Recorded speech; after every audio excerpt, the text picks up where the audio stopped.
If you're one of those people who thinks there's no landscape so beautiful that it can't be improved by the sight of your fellow human beings suffering through it on a bike, you're in luck. Tourism figures here are up by a very select 112 this week.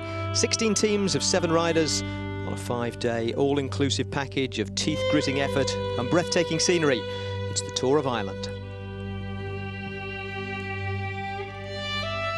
The 2008 edition of the Tour kicks off where last year's finished. Dublin is the starting point for just under 900 kilometres of what promises to be top-quality racing. South to Waterford, up through Thurles and Loch Ray, and across to Galway.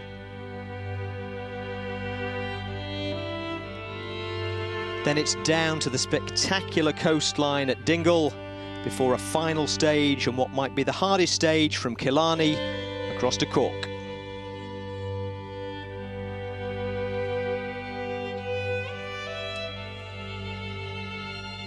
Now, this year's Tour of Ireland may be starting in the capital, but there's more to the choice of location than just the obvious. Because instead of going for the familiar, slow-dissolve, music sequence friendliness of the historic centre, the Tour organisers instead have come out here to Dublin's Docklands, which, let's face it, don't occupy quite the same amount of space on the city's postcard racks. Without banging people over the head with it, there's perhaps a message in there about the way they'd like the race and maybe Irish cycling to develop, because Dublin's Docklands are the site of the country's biggest ever regeneration project. Billions are being spent reviving Dublin's docks, and the names involved are on the same scale as the project. No city qualifies as world-class these days without a Daniel Libeskind structure. He's building a theatre here. Anthony Gormley's adding some sculptures, and Santiago Calatrava is contributing the Samuel Beckett Bridge across the Liffey. Biggest of all, though, in name, public profile and sheer height, will be the collaboration between Sir Norman Foster and U2. When it's finished, the U2 Tower, with its hotels and shops and recording studio, will be the tallest building in the country. And Dublin's docks, by the closest thing Ireland has to a royal decree, will be deemed to have been regenerated. I think this is going to be one of the great places in the country to hang out and work, and I tend to, to stay here.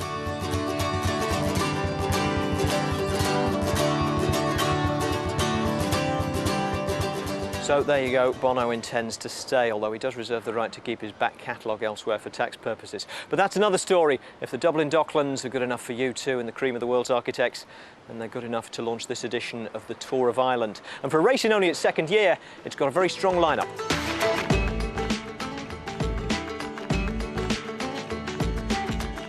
The world's top sprinter Mark Cavendish is here with his 4 stage wins from the Tour de France. He's on 11 for the season now and heads a strong Columbia team that will be looking to lead him out for number 12. America's other big team, Garmin Chipotle, are here too, led by David Miller. Garmin carry Ireland's best chance of a home win in the form of 22-year-old Daniel Martin, and he carries the burden of expectation that comes with being the nephew of Stephen Roche.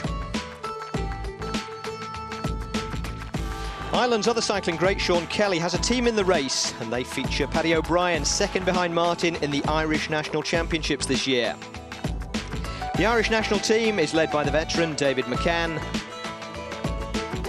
while David O'Loughlin is just back from representing his country at the Olympics.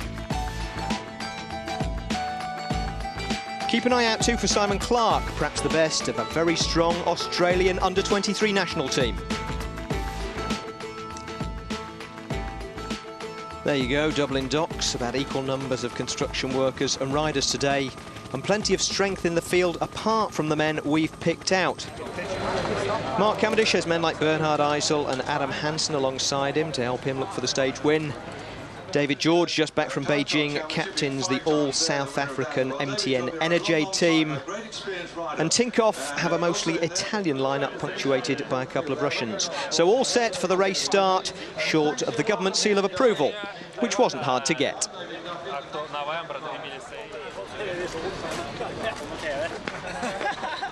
Well, Ireland is sports mad for a start.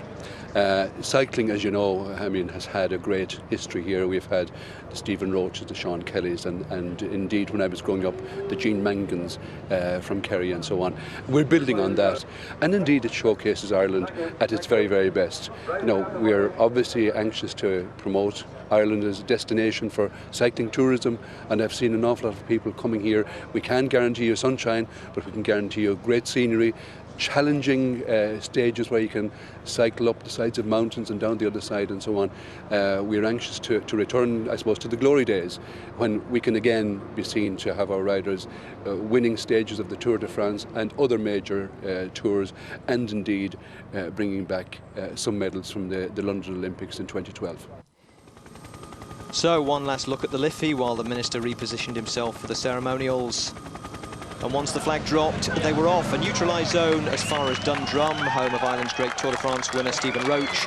And then the tour was underway in earnest. Let's get over to commentary now and join Paul Sherwin and Phil Liggett. So the Russian riders on the front, the Tinkoff team, and this is the journey they're going to face today, starting from Dublin, about a half-hour neutralised ride. Then we're on the open highways down to Enniscorthy and down to Rathdrum. Onwards we go to Shillelagh and Borris, where there's a special sprint, and we finish in Waterford right on the Quays. It's a good opening day, Paul, because it's got quite a nasty hill on it, but just after midway. A very nasty hill, in fact, a first category climb, and that's the climb of Mount Leinster. And it is a very rolling and undulating course today. I would say a course that's going to be very testing. Well, this is the climb up towards the Sugarloaf here as we join the action around 17 kilometres into the 192, the peloton more or less all together. I have to say they made a gentle start today, but they're right in the heart of the Wicklow Mountains here, and the scenery, despite a rather drab day, is spectacular. It certainly is. It's a great course for the riders. Just sitting at the back there was Dan Martin, the Irish national champion, but this is a move at the front end of the main field. Well, this is a top sport rider trying to get away off the front here as he gets through over the top, and that's Johan Coonan who's gone over the top of the climb. He gets 6 points. Trouble at the back here for Daniel Martin of Garmin-Chipotle. Paul, he's suffering from some form of food poisoning since he finished in the Tour of Portugal last week. Very sad, because this man won a great race just before the start of the Tour de France, and that was the Route du Sud, and we were expecting him to be a great challenger. He has at the moment one big challenge, Phil, and that's to get through today's stage. Well, you saw the result there. Mark Cassidy from Ireland getting second over the mountain. Bernard Eisel, the Austrian sprinter, in third. Sven Renders getting fourth. Now there's an attack by Australia.com. And going clear, Adam Semple here.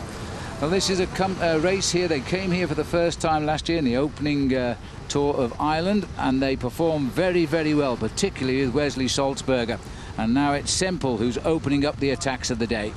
Well, this team really is the team of apprentices for all Australian professionals. They race and they're based in Europe for the majority of the season, and they ride a lot of the great races on continental Europe here. They're trying to represent South Australia. I have to say, a lot of the professional team managers, Phil, they look at this squad to see who is the next wave of top Australians. Well, it's an interesting sponsorship. This South Australia is a government the tourism arm, and they've got themselves a professional team, and there's a move here now. It is coming from Martin Irvine, the Irish boy, on the Pazula team, and he's going to reach him too. So this is an interesting start to a series of attacks, I think.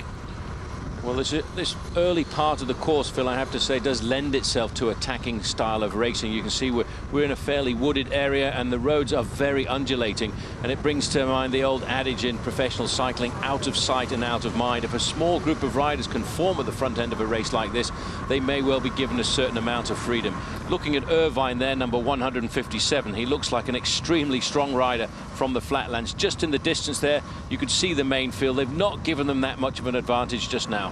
Well, that's about the biggest gap anybody has opened up in this first few kilometres of racing here. We're around about 22 kilometres done. And Semple now, I think he'd be glad of that, because they're looking at a breakaway of 170 kilometres if they're anticipating seeing the finish at Waterford ahead of the rest. Yes, it's a long day to open up on, Phil. 192 kilometres in total, almost 120 miles of racing. These two riders now don't have to look over their shoulders. What they need to do is basically try and work together. You can see Irvine looking over his shoulders. That's a sign of a younger rider who's not quite so confident on the power that he's got in hand. Well, that's why he's not confident there. You can see the main field coming back. No, there's a little bit of a reaction coming from the field here. They did saunter away from Dublin, I have to say, but they've really turned the screw a bit tighter now. The wind has not been favourable, and it's quite a strong wind out there today, but what it is doing is keeping the rain away, and even the sun is beginning to peep through here. Now, as the riders pull away from Dublin, we're racing on this southeasterly course as we race down towards the home of Sean Kelly, in fact, at Carrick-on-Shore, but we won't get there today. We'll get to where the shore comes inland, and that is Waterford itself. And it looks as though they're going to be swept up here.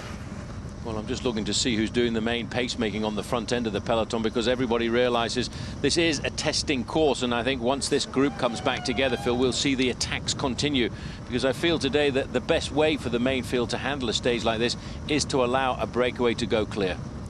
Well, the Top Sport boys, and they're led by the former green jersey winning the Tour de France, Walker Plankert. He's their manager. We're doing a lot of work here to try and sort it out.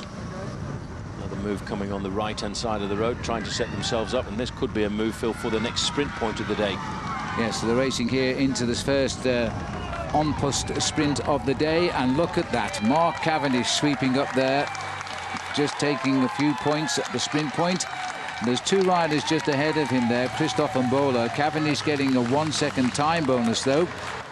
And you never know, that could be very important at the end and might decide the next wearer of the yellow jersey, or indeed the first one. Now, this is a new move here, and sat at the back is David George, who's come to Ireland via Beijing, where he represented South Africa in the Olympic Games road race. And again, Martin Irvine has gone into this breakaway, Paul, and the other rider looks to me as though it is Travis Meyer. Yes, another rider from South Australia, and they're looking for the move here this afternoon. There you could see the main field behind, but as you can see, this is a very twisty and tortuous route over these first few kilometres, and that may well give the advantage. At the back of the pack, once again, Phil, number 12, Dan Martin, the Irish national champion, is not having a great day now. I spoke to him yesterday about how he was feeling, and in fact he realises that he's got to get himself through today if he's going to survive. Matt Wilson, a former Australian national champion, he's seen the advantage here, and while poor old Dan Martin is having a very hard time at the back end of the main field, Matt Wilson is actually getting himself across this leading group of 3 riders. Now, he is a strong ally, and that will give an extra strong pair of legs to the breakaway. Well, that's a very, very good chase indeed. Matt Wilson's realised that this breakaway seems to be making progress, and before the train left the station, he's gone after it, he's hooked up, and that's give 4 very strong riders here willing to work right now, and that's Irvine, the only Irishman in the breakaway, up against 2 Australians and a South African. And that the first reports are they are going clear. Little bit of a counter-action here coming from Team Tinkoff. This is Sergei Klimov. He's the strong man on that, but they've reacted to him straight away and shut him down. Well, he saw the possibility of getting across the move there, but you can see everybody closing it down now. There's another problem here. Now, I think this is a puncture. Is this Wilson? Now, this is Matty Wilson. And in fact, a bit of panic there. He's got himself a rear wheel flat tyre there, and he's trying to get the wheel out himself. He's waiting for the mechanic to come. The mechanic stopped on the right-hand side of the road there, getting the back wheel in. This now, Phil, is going to be a very hard ride back for Matt Wilson to try and join the 3 leaders, with the next sprint point on the road just up ahead. Well, this is Rathdrum. Rathdrum has 48.7 kilometres covered here. Wilson is still behind. He's chasing back, but the others have regrouped. Now let's see what they do about this. Irvine is the rider in the middle of the group, best placed perhaps, as David George isn't a big sprinter. But here he comes, and Irvine is going to get the small 3-second time bonus at the on-post sprint line there. So he's building up a little lead, and there's Wilson, and he's coming back. So he's going to be back very, very soon, and we'll have 4 riders once again all together in the lead. There's the result of the sprint at Rathdrum. Irvine, George, Travis Meyer, Wilson, and these 4 are building quite a lead over the field. 4 minutes 26 in fact. And the beautiful county of Wicklow shortly to give way to the county of Wexford now as we continue our journey down to Waterford. And the big climb of the day is a first category climb, Paul, of Mount Leinster. It'll take us right up into the heather. Now, the 4 riders who got away, George was the first attacker in the yellow here after 35 kilometres. The other 3 joined him, and they're holding a lead over the field now of just over 4 minutes. Well, they've all worked very well together. I have to say the strongest rider in the climbs, Phil, in fact, is David George. But look at this gap now. It's gone up to even a higher amount, 5 minutes and 5 seconds. But you can see, looking at the main field, as they start to stretch out into that long line, that's an indication that there is a lot of pressure at the front end of the main field, but there's too much pressure here for Martin Irvine, because he was the rider who looked for the breakaway here this afternoon, Phil, and I think the gradient is just a little bit too much for him. Well, he knows the roads better than the other three because he's the hometown boy, but I must say Martin Irvine has been attacking from the gun today, and he's paying the price a little bit here. This is actually at the very much the lower slopes of the climb of Mount Leinster. It levels a little bit, even goes downhill before we get right out onto the moors. But those three riders up front are pretty good climbers, and Martin Irvine here is probably going to slip back to the main field. I would expect the strongest rider in the front to be David George, and it's not really a big surprise here, Phil, to see Team Columbia on the front end of the main field. This is Maurice Possoni, Italian rider on Team Columbia. Now, the reason for this is because they've got probably the fastest sprinter in the world on their team, and that, of course, is Mark Cavendish. Where's number one? And they're a little bit concerned, I think, about the lead-away group having such a large advantage. At the two American teams there, Team Columbia and Garmin Chipotle, right up there. David Miller, the British champion, was up there behind them as well. These are the three survivors. We're getting out into open countryside now. David George is a very good climber, once rode on the same team as Lance Armstrong, which was US Postal in those days. And the other two Australians are looking pretty cool. Matt Wilson here. Well, he suffered from the very serious disease, Hodgkin's disease, as a youngster, and he battled that with chemotherapy, and he came good, and he won the Australian Championship. A very emotional affair it was. But now Matt Wilson riding for Type 1, which is a diabetes team, and one of the riders in the race today does suffer from diabetes, and it's his birthday, by the way. So we'll wish Xavier a happy birthday at the same time. But these three riders now trying to look across the valley, you see, because right down where the cars are is where the riders are climbing from, and the main field just starting the climb here. 3:51 they're saying the gap, so they have reduced it, but look how narrow the roads are now. Well, these are very narrow roads, and it's still all over the front end, the pale blue jerseys of Team Columbia taking the pace-making, taking the responsibility, because they have an aim right now, and that's to pull these three riders back into the fold. David George in the middle in the yellow jersey of South Africa's MTN there, Phil, looking very comfortable indeed with the rider in front of him, Travis Mayer, just sitting on the back, Matty Wilson. You can see here the main field. The third rider in that line of blue riders is Adam Hansen. His nickname is Mr. Crocodile because, in fact, before he turned to professional road racing, he used to ride a long-distance mountain bike race in the northern part of Australia called the Crocodile Trophy, and in fact he won it on 2 occasions. He did indeed. That's really a barren affair as well. He probably feels at home right here, right now, because there's no hills up there in the north of Australia. Well, the rider in the middle here is Travis Mayer. He's the brother of Cameron Mayer. Looks like our camera's upsetting the race referee here, but there we are. Cameron Mayer was 4th in the Beijing Olympics points race on the velodrome. Unlucky because he was also 4th in the World Championship, so missing out narrowly on the medal. And Travis Mayer here is a very good road rider. Another youngster coming through, a rider we'll probably talk a lot about in the 4 or 5 years to come. And he's developing well. He's read this breakaway. It's a good solid move, this. They are, in fact, holding this field at bay. No further news on Martin Irvine, but he's not been caught by the peloton. We do know that. So he's likely to get 4th over the top of Mount Leinster here. There's the top off to the right. Just at the right-hand side, you can see the supporters who've made their way to the top of this climb to see the Tour of Ireland coming over the top, and Mayer on the front here, very happy to set most of the pacemaking. Now, once they get to the top of this climb, there will be a lot of points available for a competition, the King of the Mountains competition. And in fact, you can see there, Phil, it's Matty Wilson makes the first acceleration. Yes, he wants the mountain points. This is the second climb of the day, but it's the steepest and the highest points, and he's taken maximum points there in the King of the Mountains competition. And going over behind him is Travis Mayer and David George, and the gap is now 4 minutes 20 to the main field, but Martin Irvine is still ahead of this main field.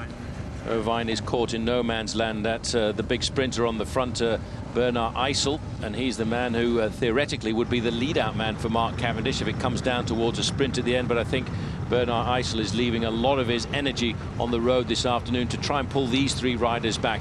They're on the descent now, Phil, and it's a very tricky descent, a narrow descent and fairly bumpy. Moving up into second position is Mark Cavendish, and I think that's to lend a little bit of psychological support to his teammates, because Cavendish is not one of the greatest climbers in the sport, but to ride at the front on a climb like this is an indication to his teammates, I'm in good form, mates, let's keep the pressure on. I think that's a good indication to his team. He's feeling very good, because that was a tough climb. Matt Wilson gets it. Martin Irvine did hang on. He's got 8 points in fourth place, but they're closing in on him. The other three, though, are still clear by 4 minutes and 20 seconds. We're coming off the top of Mount Leinster now, heading down into the little town of Boris, which will take us to 135 kilometres. And there's another on-post sprint there as well. David George lying off the back here. The sprint is just around the corner here in Boris as you make that corner. And you know what, Paul? George has given the best to these two. He's dropped off. Well, that is amazing, because he was one of the strongest riders on the climb a few moments ago. This is not really a climb up through the main street of Borisville. It's just a slight acceleration by Matty Wilson on the front here. He knows that there are 3 seconds time bonus available for the first 3 riders to go across the finishing line. But I can only believe that David George, who's a very experienced professional rider, Phil, has absolutely hit the wall. Bear in mind, as you mentioned earlier, he's flown here via South Africa, but of course on his way to South Africa he left Beijing, and maybe the time travel and the difference in time has actually got to him. Well, that can only be the answer. He might still be a little bit jet lagged after the long journey from China. This is now the Harlequin formation of David Miller and his American team, Garmin-Chipotle. David Miller led them into the Tour de France this year as well. Well, this team as well have got a very good sprinter on board, Julian Dean. He too was at the Olympic Games just recently, and he will be thinking about the possibility of a win at the end of today.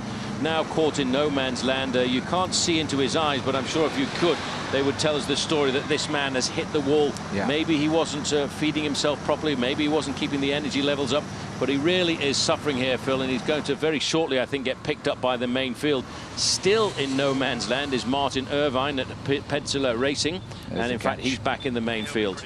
That's absolutely right. Well, I feel a bit sorry for David George, but he's still looking at nearly 50 kilometres to go to the finish here, so he's going to be in a spot of bother when that field come up behind him. Meyer, by the way, here, who's the elder brother of the family, he has won the Tour of Wellington in New Zealand this year. He's also won the Tour of Berlin, which is a real tough race in Berlin. So he's got good form, and he looks as though he's anxious to keep this race going. Still doing a lot of work for the team. Maurice Personi here, who is the pacemaker for Colombia. They need to bring this race back together if they want to launch their sprinter at the finish in Mark Cavendish. Personi goes over the sprint there in 4th place. He gets 1 point, but no time bonuses. Well, the race is now passed through the 135-kilometre point, and the next hill to be tackled will be Saddle Hill, and that's just up the road. Now, before we rejoin the racing, a quick game of Finnish Town word association, because the odds are that if I say Waterford, you're going to say Crystal, and if you thought that just meant decanters and chandeliers, you couldn't be more wrong.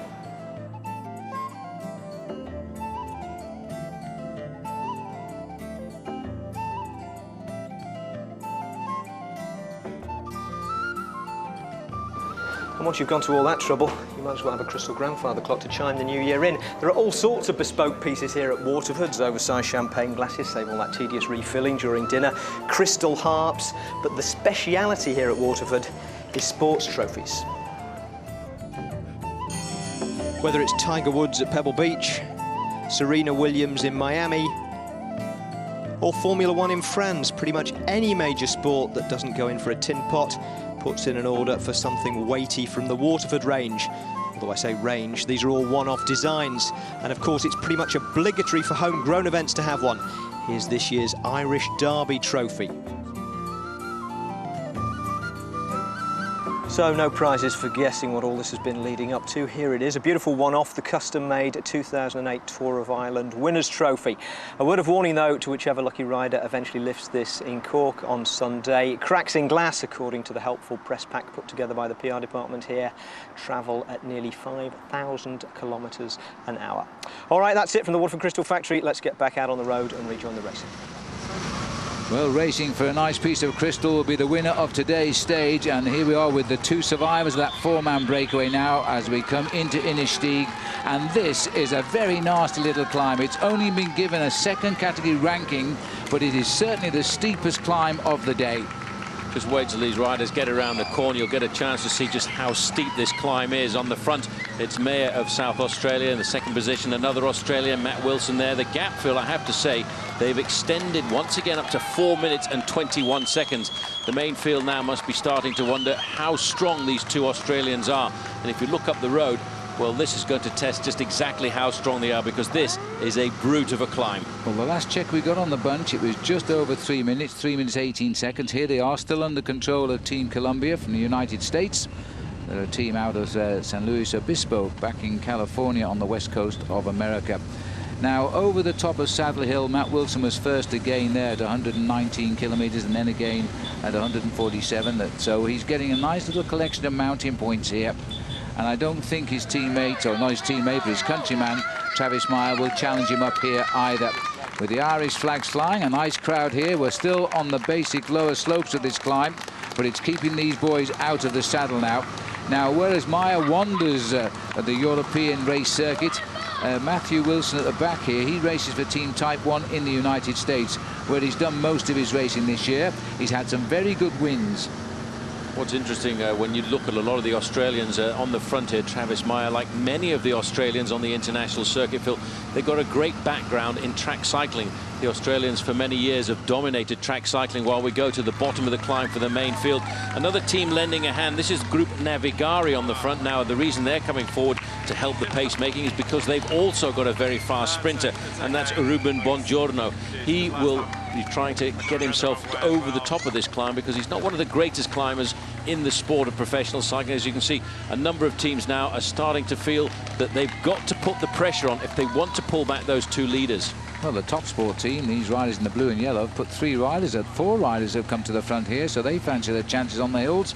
This is a Belgian setup, and they're not normally interested in the big climbs, but they're willing to do some work here and try and close this gap down. 3:18 the gap. Not sure if you just heard that from Bernard Eisel in English, talking to the riders from the Belgian team, saying just take it easy, meaning they want to try and keep the main field together, because they know if they can go over this climb field as a group of riders, then they can organize the chase once they've gone over the summit.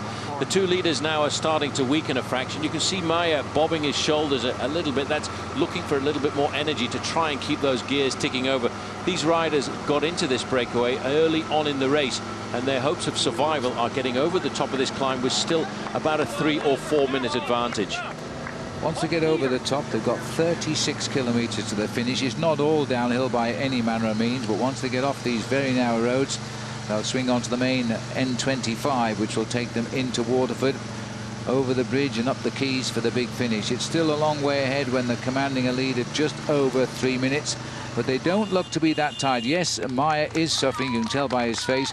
Wilson looks very confident, but two teams interested in the catch here. Team Columbia in the light blue, and the Top Sport Flandern team from Belgium, who've got virtually all of the team at the front now. But Paul, the pace, it has been steadied down by Eisel, because the whole pack is climbing together. That's the logical thing to do when you've got strong teams, is to make sure you've got as many riders as possible go over the summit of the climb. There's an indication that this is the summit of the climb, and that will be a sigh of relief, I think, for Matt Wilson. He's still got very supple legs there. You can see his cadence is nice and high. In the middle, in the black jersey of the British team, Rafa Condor, that's Christian House. He'll be looking to try and get himself some points towards the top of this climb, while still Bernard Eisel is the man orchestrating the tempo at the front end of the main field. I think we will see, once we go over the top of this climb, Phil, 3 or 4 different teams starting to set the pacemaking to try and pull back or definitely reduce the advantage of the two leaders. Well, David George has been picked up, so too has Martin Irvine from that leading foursome. Now down to just the two, and Top Sport again creeping up on the outside. They've got a real interest here. One thing's for sure, though, with no official mountains left on today's stage, Matty Wilson will be the first leader in the King of the Mountains competition. Johan Koonen, who won the first climb today, getting third there, so he's keeping a nice point score. And Michael Barry, the Canadian on Team Columbia, is the rider who's come over in the blue just behind him there. That's the situation in the King of the Mountains after today's stage. No more points available.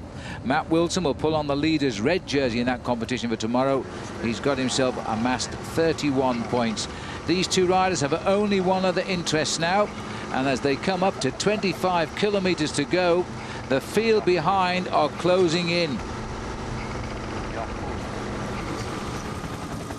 Well, we're looking down on the city of Waterford here as the River Shore heads in towards County Waterford and onward towards County Tipperary. And two riders still dangling just in front of the whole field here now as the first stage of the Tour of Ireland, Paul. It is down from 7.5 minutes to 30 seconds, and we're about 7 kilometers from the line. Well, that's going to take these riders around about 8 minutes. You can see the face on Mayer here. He probably realizes the chance of survival here this afternoon has pretty much gone out of the window, but they will not give up until the group here, Phil, actually makes contact. A lot of different teams moving to the front now. You've got Top Sport from Belgium trying to get all over the front of this. Garmin Chipotle, that was Trent Lowe trying to pull these riders back into the field because they'll be thinking about their sprinter, Julian Dean of New Zealand. Well, these two are having a chat and shaking hands. They've been in the lead, by the way, for just under 150 kilometers, but there's no way they can hold the field off now. It's all over. The professional catch as the sprinters teams have chased them down on the main road into Waterford. This is the Route National N25, and there's the peloton. It isn't a complete peloton. They've shed a few on the chase, but all of the big sprinters have got the men in that bunch. That's the important thing to remember. You can see the main field fanning out over the road there. I think, Phil, this is a little bit of a lull before the storm, because once we get into the outskirts of town, they'll start to pick up the pace. This is one of the top teams in the world we're looking at here, Team Columbia. They're all lined out in a big, long line. Hansen was in 3rd place of Australia. 4th place, though, was, of course, Mark Cavendish, who's looking, I think, here, Phil, for the win today. Well, Matty White and Travis Meyer move over to allow the train come through. Now, these are the riders here of Team Columbia from the United States. They are having a tremendous season. Now, the manager of this team is Brian Holm here from Denmark, himself a former Tour de France rider. We have a microphone in the car. It's a good time to find out what he's telling the riders. Okay, guys, keep up the speed, but don't go too fast, okay? Save a little bit for the last kilometers, okay? Go fast, but don't go too fast. Riders of the Team Columbia, but in 2nd place. Mark actually knew the finish today, yeah? He knew it? Yeah, he said he did it when he was a junior. He could remember downhill for 3 Ks. Okay. Then the U-turn and back to the finish. So Okay. He knew it exactly. Well, all the riders there have little earpieces. That's how Brian's speaking to them. Now, he mentioned there Mark Cavendish. Well, he rode the Junior Tour of Ireland, which had the same finish here. I think, Paul, it was 5 years ago, and Cavendish didn't win. He was 4th. 4th on that occasion, but I tell you one thing, he remembers the finish line, I think, to perfection, because yes, there's a left-hand bend at around about 1.5 kilometers to go, another left-hand bend once they've got over the bridge with 1 kilometer to go, but the important thing is to make sure you go around that corner in the ideal situation. We're looking now here at the front of Team Columbia, really setting up the pace, and I think those words from Brian Holm, Phil, were quite right. Don't go too fast, too far out from the finish, because you've got to keep the control inside of the last 1.5 kilometers. If you use your energy too early and start to fade, what happens then is your sprinter gets swamped. Well, there are some very good finishes in this peloton here in this year's Tour of Ireland. Not least, of course, the big Mark Manny's in blue. He's at the end of the chain there, Mark Cavendish. 4 stage wins in the Tour de France, which is half the British record in one helping of the Tour this year. The record is 8, and that's over a whole career of Barry Hoban. And Cavendish now coming back off what is to him a great disappointment in the Olympic Games. He was the member of the team who didn't get a medal in the Madison Championships, and he's very bitter about that. But here comes the field now, and there's other riders trying to get in on the act. They're trying to break up the train here from the Blue Boys. Well, the green jersey, Phil, just behind them, those were the teams of Navigari, and they are looking after them and Ruben Bongiorno. This is Mark Cavendish. You may well recognize that face. We saw him go across the line, as you said, on 4 occasions in 1st place in the Tour de France, but a little earlier in the year, Phil, he went across the line twice in 1st place at the Giro d'Italia. Dan Martin there, still suffering at the back, but Phil, at least he's in the main field. This is the first day he's worn his National Champion of Ireland's road race jersey there. And he isn't well. He's done very well to see the finish today in this group rather than be tailed off. There are quite a lot of riders who are tailed off. Now Cavendish knows it's all down to him now, back with the team after his trip riding for Great Britain in the Olympic Games. And it's now down to him to try and win it, because he is the sprinter. They are the riders being paced the line. Adam Hansen, the big lead-out man from Australia, is just in front of Mark Cavendish. I did notice behind him, though, Magnus Bagstead was there. Now he will be looking after Julian Dean. Julian Dean, the national champion of New Zealand. You may well spot him. Look for the black and white jersey of the Kiwi national champion. Now there are 5 riders from Team Columbia, and then the 5th and 6th position there are the last 2 riders who will lean out. There you can see is Magnus Bagstead with Garmin written on his jersey. Just behind him is the black and white jersey of Julian Dean. Dean is a great sprinter, and at the Tour de France for many years he was the pilot fish, of course, for the big man from Norway, Thor Hushovd. Former pink jersey leader of the Giro d'Italia, Marco Pinotti, now doing what he can do here, and that's lead out from afar. We're on the main road, but it doesn't stay like this all the way into the finish. It gets quite narrow. They've got the central reservations. It can be very precarious as they go downhill to a hard left turn over the river, and then another left turn, and then it's exactly 1 kilometre to the finishing line. So you've got to hold your position here if you want a chance. And you know, Paul, this is not anything like the whole field here. It isn't. We've left a lot of riders behind at 4 kilometres to go, which is around about 4.5 minutes at speeds like this. These riders know now they've got to keep control. There you can see Mark Cavendish in 4th position there, 5th position of all the riders of Team Columbia. Right on his wheel, though, is the blue and white jersey, and that is Magnus Bagstead. Bagstead is trying to keep his Kiwi sprinter, Julian Dean, right at the front end of the main field. But Team Columbia, the teammates of Mark Cavendish now, Phil, are keeping one thing in their mind. Keep the pressure up, keep the pace up, because they do not want him to get swamped by riders coming up around him, and that causes great confusion in a finishing sprint like this. Well, we've swung off the major part of the N25 now. We're heading down into the city here. It'll get narrower than this, and Bagstead here is still trying to look after the man who had a beard last night, and he's still got a sort of beard today. The champion of New Zealand, Julian Dean. I almost walked past him in the hotel. But he had a very good end to his Tour de France. He was getting better every day with his top 10 finishes. Now they split, you see, because of the central reservations. This is the precarious approach. It is all downhill now before that hard left turn to the river. 2 hard left turns, one over the bridge, and then the final one as they come off the bridge. Now you can see them keeping the tempo nice and high. They want to keep this sprint as safe as possible and stretched out into a big long line. It's always very dangerous coming into any city in the world because of these directional islands, and that's why the riders have to be extremely alert. And in fact, they create hand signals trying to warn riders behind them, watch out, there's something in the road. Well, they didn't know which way to go there. They took a sight line on that central reservation marker. They finally split up on it, and now we've got 2 races now, a bit like the Derby on both sides of the rails here.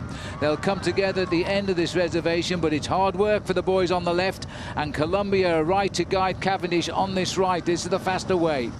Well, they know exactly what they have to do. In the minds of all these men in the light blue jerseys of Columbia, they're just thinking about how much further they can push themselves, how much they can keep the pace up at the front end of the main field. Rubens Bongiorno is peeking through there in the green jersey. He's looking for the wheel of Cavendish, and he's got it.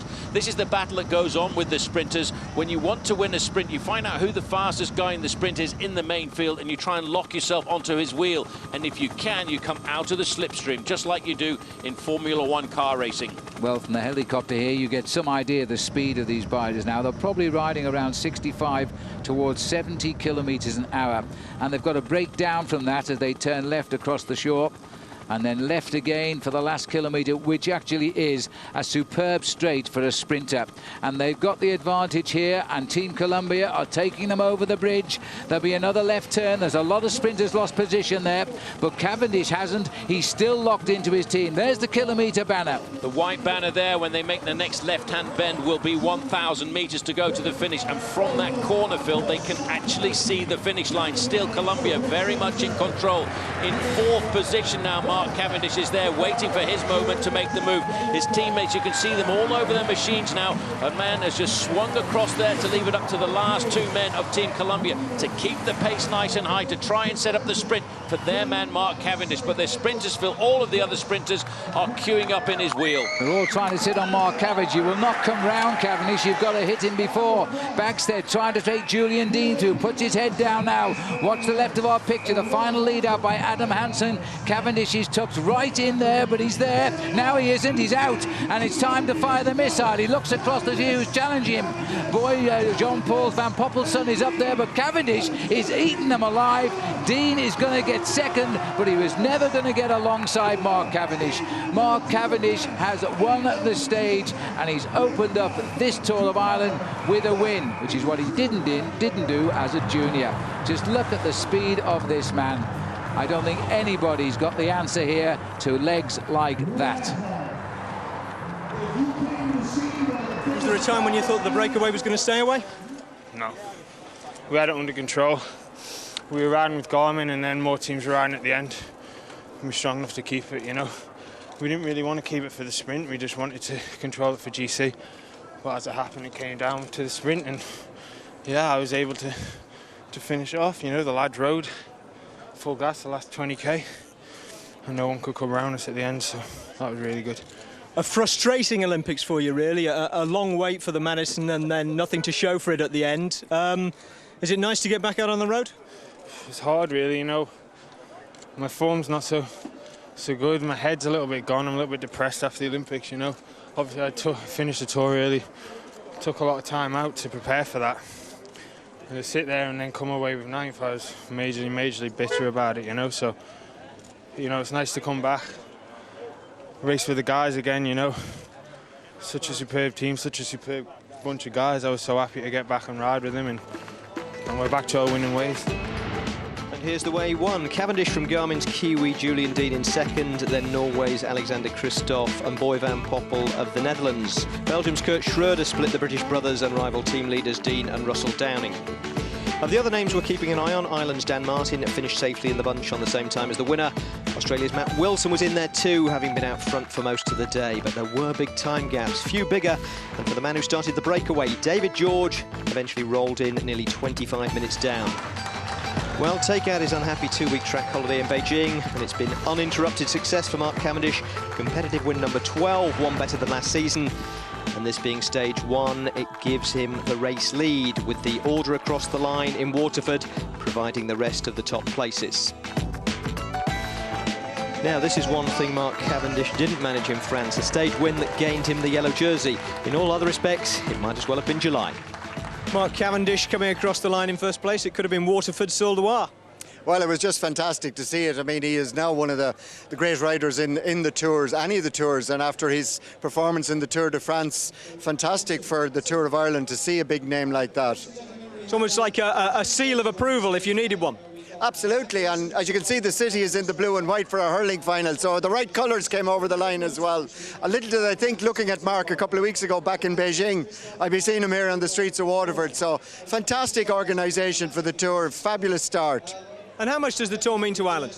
It means a huge amount. I mean, we're trying now to rebuild the Tour, I think, after the great days of Sean Kelly and Stephen Roach. Cycling is a very important sport to us, and it's a big issue for tourism as well. And I think all we do is look at the thousands of people out here today. And I think with a name like Mark Cavendish now leading the Tour, I'm sure there'll be huge crowds for all the other stages around the country. And a decent crowd on the podium on day one, as Cavendish was joined by the other jersey wearers. Matt Wilson in red leading the mountains competition, Alexander Kristoff in the green of the points leader, and Boy Van Poppel keeping the white jersey of best young rider warm, while Cavendish is in yellow. So the broom wagon's in and stage one is over. Stage two, dare I say it, looks like another flat, fast finish, and possibly stage win number 13 on the season for Mark Cavendish. There'll be no missing him tomorrow, of course, because he'll be in the race leader's yellow jersey. Mind you, spotting Cavendish isn't the problem, it's catching him.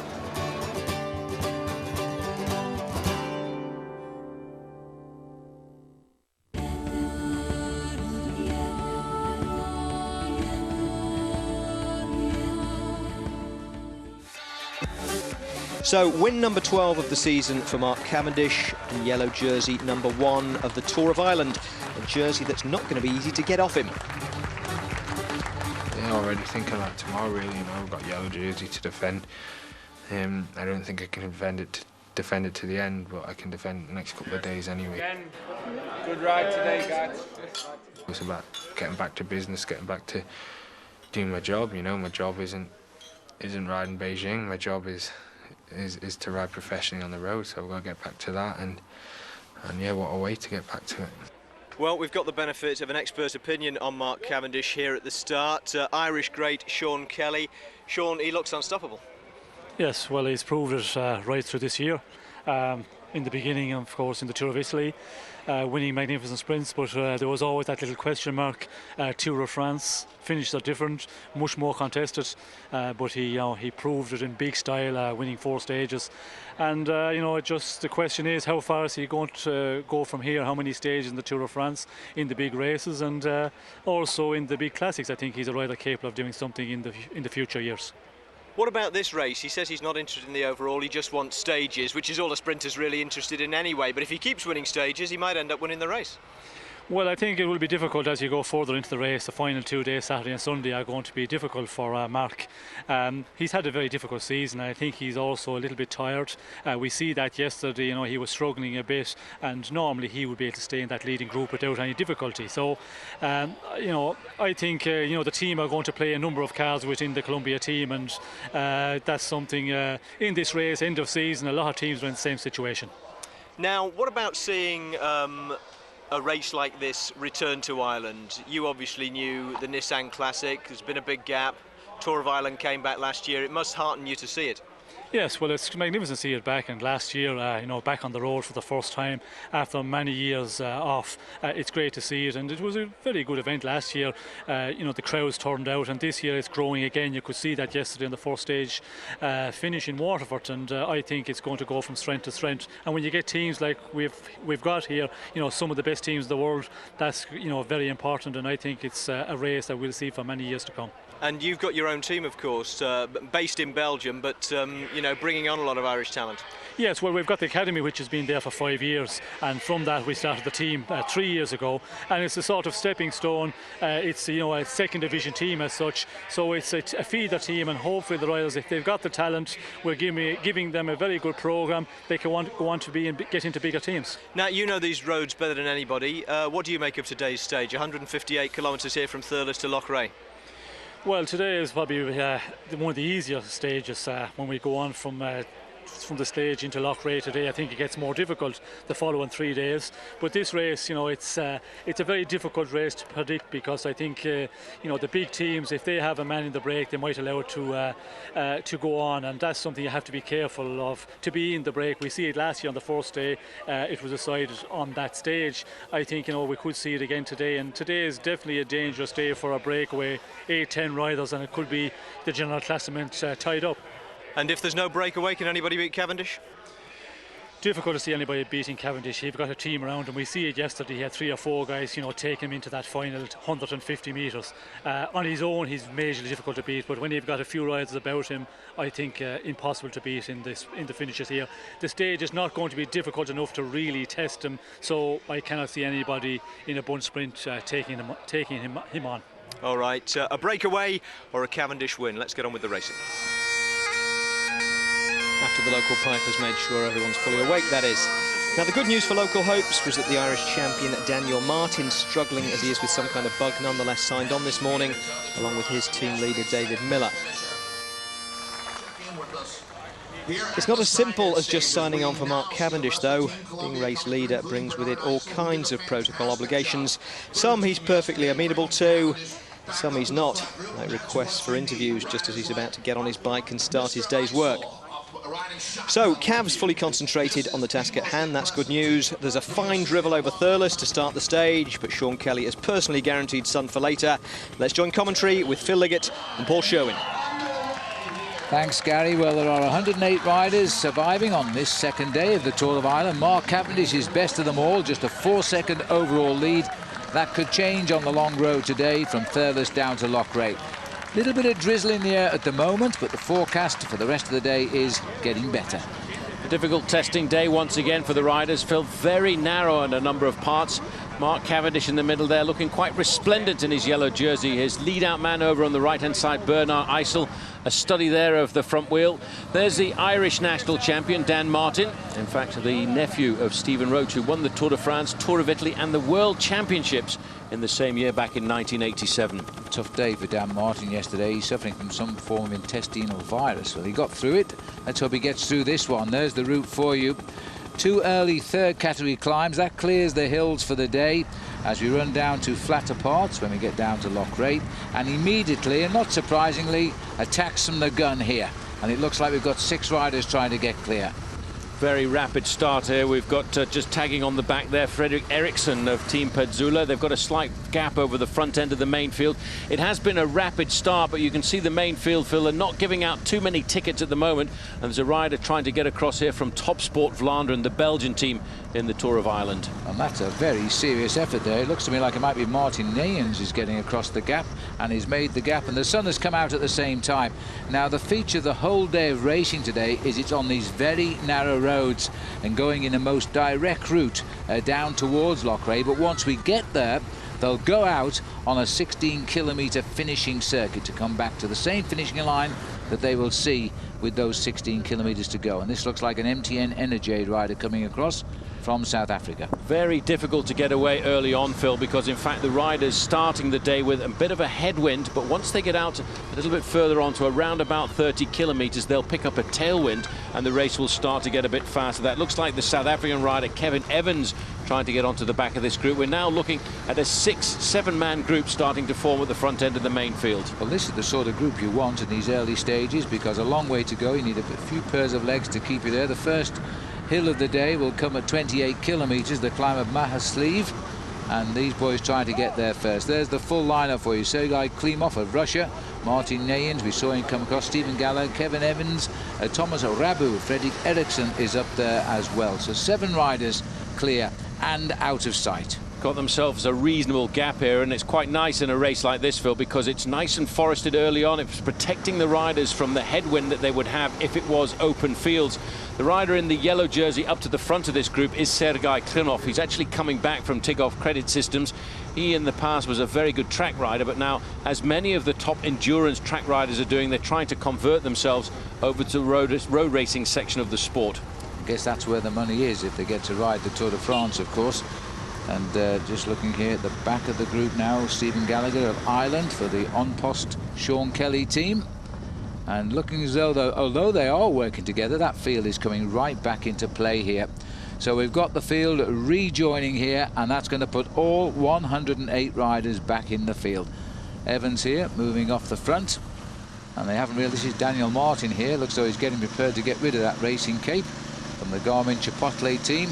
Now, we put a microphone in the Garmin Chipotle team car today. Driving the car is their Australian sporting director, and that is Matt White. Let's see what he's got to say back in the car. How is it, mate? Is it the same as yesterday? You just feel bad at the start like yesterday? I was empty, just got nothing. No power at all.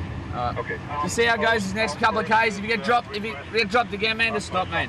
I don't want to put you in the locker for Britain and the world, all right? If you're done, you're done. It's no problems, all right? Just get up there, jump in. If you can stay on, stay on. Otherwise, we'll shut it down and jump in the saggy. It's a shame that, Paul, but it looks like his problems of yesterday. He's come home from the Tour of Portugal, and he said any other race he wouldn't have started, but Daniel Martin's Irish. He's the Irish champion. He's felt obliged to start this race. But if you want my personal opinion, Paul, I think he's not going to see the end of it now. Well, not really. We're looking here at a lone rider starting to move off the front. This is Fredrik Eriksson. I might just need to translate a little bit of Matt White's Australian there. The saggy, by the way, is the sag wagon or the broom wagon, which is the wagon at the back of the race, which picks up any riders who abandon. That's a tough thing to have to do in a bike race like this, especially when you're racing on home turf. So fingers crossed for Dan Martin over the next few kilometres. Well, there's the Columbia team all looking after their man in yellow, Mark Cavendish. The rider who slipped away on his own by the look of it now is Fredrik Eriksson. He's a Swedish rider, and he's gone clear at around about the 12-kilometre point. So 146 kilometres from the finish, that's a tall ask. And he's on his own right now, and I don't think that's going to worry yet the riders from Columbia. Fortunately, we're skirting around the side of this hill as we start to climb Mahersleeve, and that's about where we are at the moment. And Ericsson, because he's only one, I guess, has built himself quite a lead. A big gap there at 3 minutes and 40 seconds. He's actually a very strong rider. He's been signed up by this team as an apprentice at the end of the year, and that's very often what happens with professional teams. They sign up a rider for 3 or 4 months to see whether they want to give him a fully fledged contract. And in fact, this rider is used to riding on his own, Phil, because in fact he was second in the Swedish National Time Trial Championships. Yes, so he's obviously very strong, and he's a very young rider as well. So a good future if he can prove to the professional teams he's worthy of a contract for the year 2009. From the 1st of August, it's open day. You can sort of sign up riders and give them a shot. Well, this is the climb now of Mahersleeve, and the good tempo riding. It's not a viciously steep climb. It's only been given a 3rd category.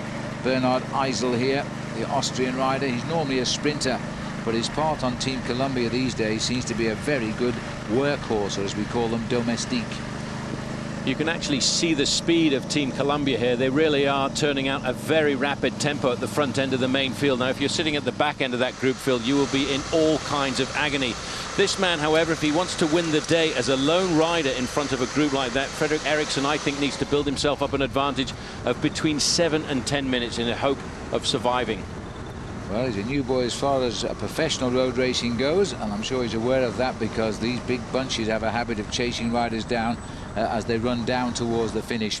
But there's the peloton, not surprisingly, escorted by the Team Columbia from the USA, all of the blue jerseys, looking after their one man from the Isle of Man, in fact, Mark Cavendish, who got a big win yesterday. And he said he doesn't want to win this race, because I don't think he can, quite honestly, but he wants to win on as many stages as he can, but we'll find out. He's come out of the Olympic Games a little bit depressed at not getting himself a gold medal alongside the rest of the very successful Great Britain team, but here I think he does want to try and show the world that he is one of the greatest sprinters.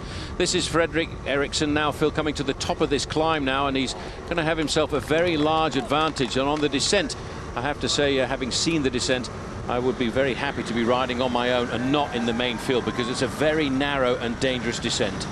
Yes, the roads are very, very narrow today, and they stay pretty much narrow all the way down to the finishing Loughrea. They get a good wide road to run into the town, as they're now looking here to finish off the sprint to the top, because the riders here are trying to work out for the man in the red jersey. This is the Team Type 1 from the USA, and the rider on the front there, who is doing all of the work at the moment, is Xavier, and he's been the rider, Paul, who has been one of the riders on the team, the only one in fact, who does actually suffer from diabetes here. Well, they're all working for that man there in the red jersey. He's the leader of the King of the Mountains classification, Matty Wilson. He's formerly been an Australian national champion, and he's looking at the back end of his teammates there, waiting to see when the King of the Mountains point is going to pop up in front of him, because he wants to keep chipping away at the points. He leads this competition, which is won by winning the most number of points over the top of designated climbs throughout the Tour of Ireland. So far, he's the man who's got the most places. But with a long breakaway off the front end of the main field like this, he needs to make sure that he picks up all of the points that are left behind for the main field. Well, I must say that this team has locked this up at the front here. Good high pace making. Mark Cavendish won't be interested. You can see his yellow jersey down the back there. The gap's forming now as they try to race for the line here. There's the big lead out for him, and now if he'll have to take on Simon Clark, who's nipped through for SouthAustralia.com there. He doesn't know where he is. He's looked around for him, and he's not contested it. And so Matt Wilson gets the points that matter, which will keep him in that race leader's red jersey as King of the Mountains. He gets 4 points. Ericsson got the 6, and he's over 3.5 minutes ahead. Now, we saw the Irish champion Daniel Martin suffering. He's since made a visit to the doctor's car, suffering with a stomach bug, as he has been since before the start of the race. And it'll be a great pity if he has to stop, because he's the best rider Ireland have had since the great generation of Sean Kelly and Stephen Roach. So he should be when you look at his pedigree. Nephew of Stephen and son of the former British pro cyclist Neil Martin. So this is a job and a race he's been preparing for pretty much his whole life, give or take a week. I went to my first bike race when I was 10 days old. So it was some kind of criterium in the British pro scene or something. And I'm pretty sure I've gone to a bike race pretty much every week since. And I've just grown up within the sport. and with my mother was the sister of Stephen Roach. So obviously my team were pretty excited with the genetic possibilities involved in that connection. Well, Dan's DNA is doing pretty well for him so far. A brilliant win in the Route du Sud in his debut season for Garmin, followed by victory in the Irish National Championships at the age of 21. It was a really special day when I won the title, because obviously the week before I just won the Route du Sud. I was on top form, and I was the favourite for the title. I mean, everybody was looking at me, and to go out and win it solo like I did, it was a really special day, and it's a massive motivation to just even start the race, because if it was any other race I wouldn't be here. I would have gone back home, because I was really, really sick yesterday. But hopefully that motivation and support of the Irish public will be able to get me through these first couple of days, and we'll be able to go for the stage win on the last day. It's very rare to have guys of Dan's style of rider, pure climbers, who can excel at such a young age, because it's such a hard part of the sport that normally it takes you a few more years to mature. So the fact he's achieving such success at a young age is, I wouldn't say it's comparable with me, but because I'd say it's even bigger what he's doing. I mean, he's got a big career ahead of him if it carries on at this rate of progression. So after the long lull that followed the retirement of Sean Kelly and his uncle Stephen, it looks as though Irish cycling might finally have a rider capable of tagging onto their glittering back wheels. And forget the way he sounds and the birth certificate that says Birmingham. He's Irish by maternal birthright and choice. I've got an English accent. I'm not gonna. I know it's not too obvious, but I'm not a true Irishman, but I get treated like I am, and it's just, I've got to say a big thank you to the Irish public for that. And I might not have the accent, I might not have the pedigree of 100% Irish, but my mother was Irish, so it's not like I'm halfway there. But with the reaction I get from the public, it's definitely I feel at home here, and I love it here. Well, he's certainly having a good season as well, but not today, I'm afraid. This is Dr. Steve Curtis here, still talking to him, Paul. He is actually struggling, there's no doubt about it, and yesterday he felt if he could get through, then today would be okay, but it doesn't appear to be the case. I think it's only, Phil, really because it's the Tour of Ireland that he's battling to try and stay in the event. Normally these kind of viruses, they can disappear after 24 or 48 hours, but it's going to be a tough one, I think, for Martin today. This is Fredrik Eriksson. He got away at 12 kilometres and seems to be enjoying himself at the moment. And why not? He's built himself a lead now of 5 minutes and 20 seconds. Not bad. Heja Sverige! Well, it sounded like Go Australia. I don't think it was quite that what he said, Paul. I think it was a little bit of Swedish coming out there. Happy enough, but he is showing us he has a great time trialling ability. And is holding around about 45 kilometres an hour, which is really very good. Well, we're coming up now to a sprint point, and this is an important sprint point because there are time bonuses available here. We're looking here at the sprint at Silver Mines. That's David Miller on the left-hand side there. He's trying to lead out his man, Julian Dean. Julian Dean in the black and white jersey. On his wheel is the man who is the fastest man in the world right now, and this, Phil, is why. Well, look at this. Cavendish is taking on the champion in New Zealand, Julian Dean, and making it look easy again. A repeat of yesterday's finish there. Eriksson going through well clear. Cavendish getting another 2-second bonus over John Van Eerden, who was given third place on the line. So a good result, but that 2-second bonus now gives him 6 seconds overall lead. Of course, this man is the leader on the road because he's riding 5 minutes in front. Just looking at the way he's pedaling, he looks very comfortable. He's not showing any signs of weakness, and this part of the course will suit him. The fact that he's out of sight and out of mind will allow him to extend his advantage, and that's what he's doing here at 5 minutes and 55 seconds. He will start to be ringing alarm bells in the main field, Phil, because a lot of these professionals won't really know how good he is. Well, the red sign on the left indicates the start of the last climb of the day. We're only into 50 kilometres covered, but this is Tuntina. And the peloton still being escorted here by the boys from Colombia. And Cavendish doing the job of the sprinter. He's picked up that 2-second time bonus at Silver Mines. Well, I have to say, Team Colombia are announcing the colours here, Phil, because they obviously want to keep their man Mark Cavendish in the yellow jersey for as long as possible.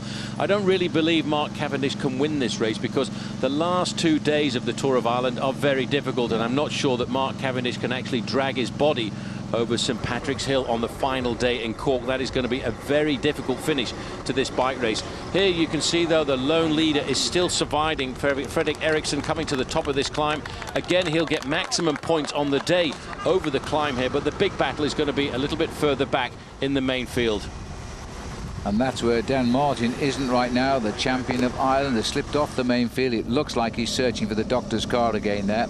Well, he is ill. This is Ed Beeman's Team Type 1 squad here, doing all the pacemaking. The pace tempo has been good enough to pull a little group clear of the field, and they're trying to help their rider in that red jersey, Matt Wilson, the former Australian champion. He's leader in the King of the Mountains.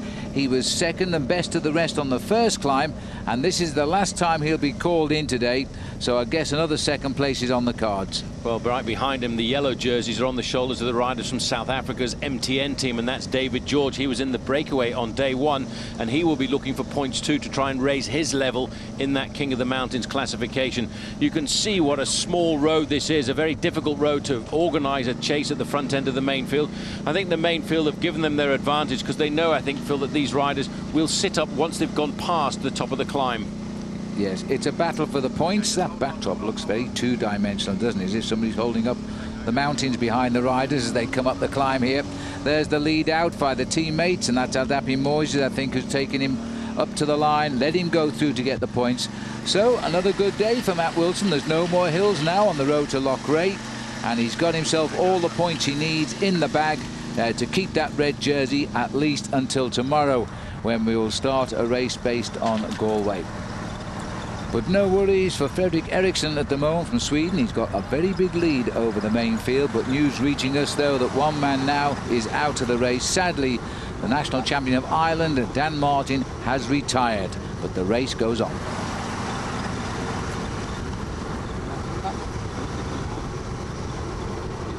Now, the race has left Thurles, but we couldn't in all conscience without stopping to pay our respects here at the Hayes Hotel, the birthplace of the Gaelic Athletic Association, founded here in the billiards room in 1884. Or to give it its full and original title, the Gaelic Athletic Association for the Cultivation and Preservation of National Pastimes. The pastimes in question being hurling and Gaelic football.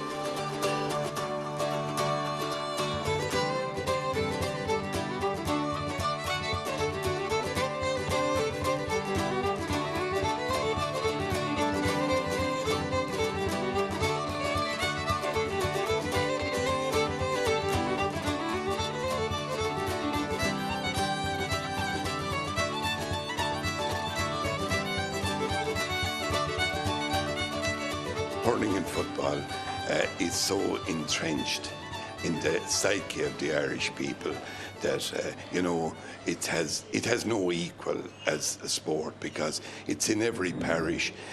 You know, at the minute, as the All-Ireland hurling final is about to take place on the 7th of September.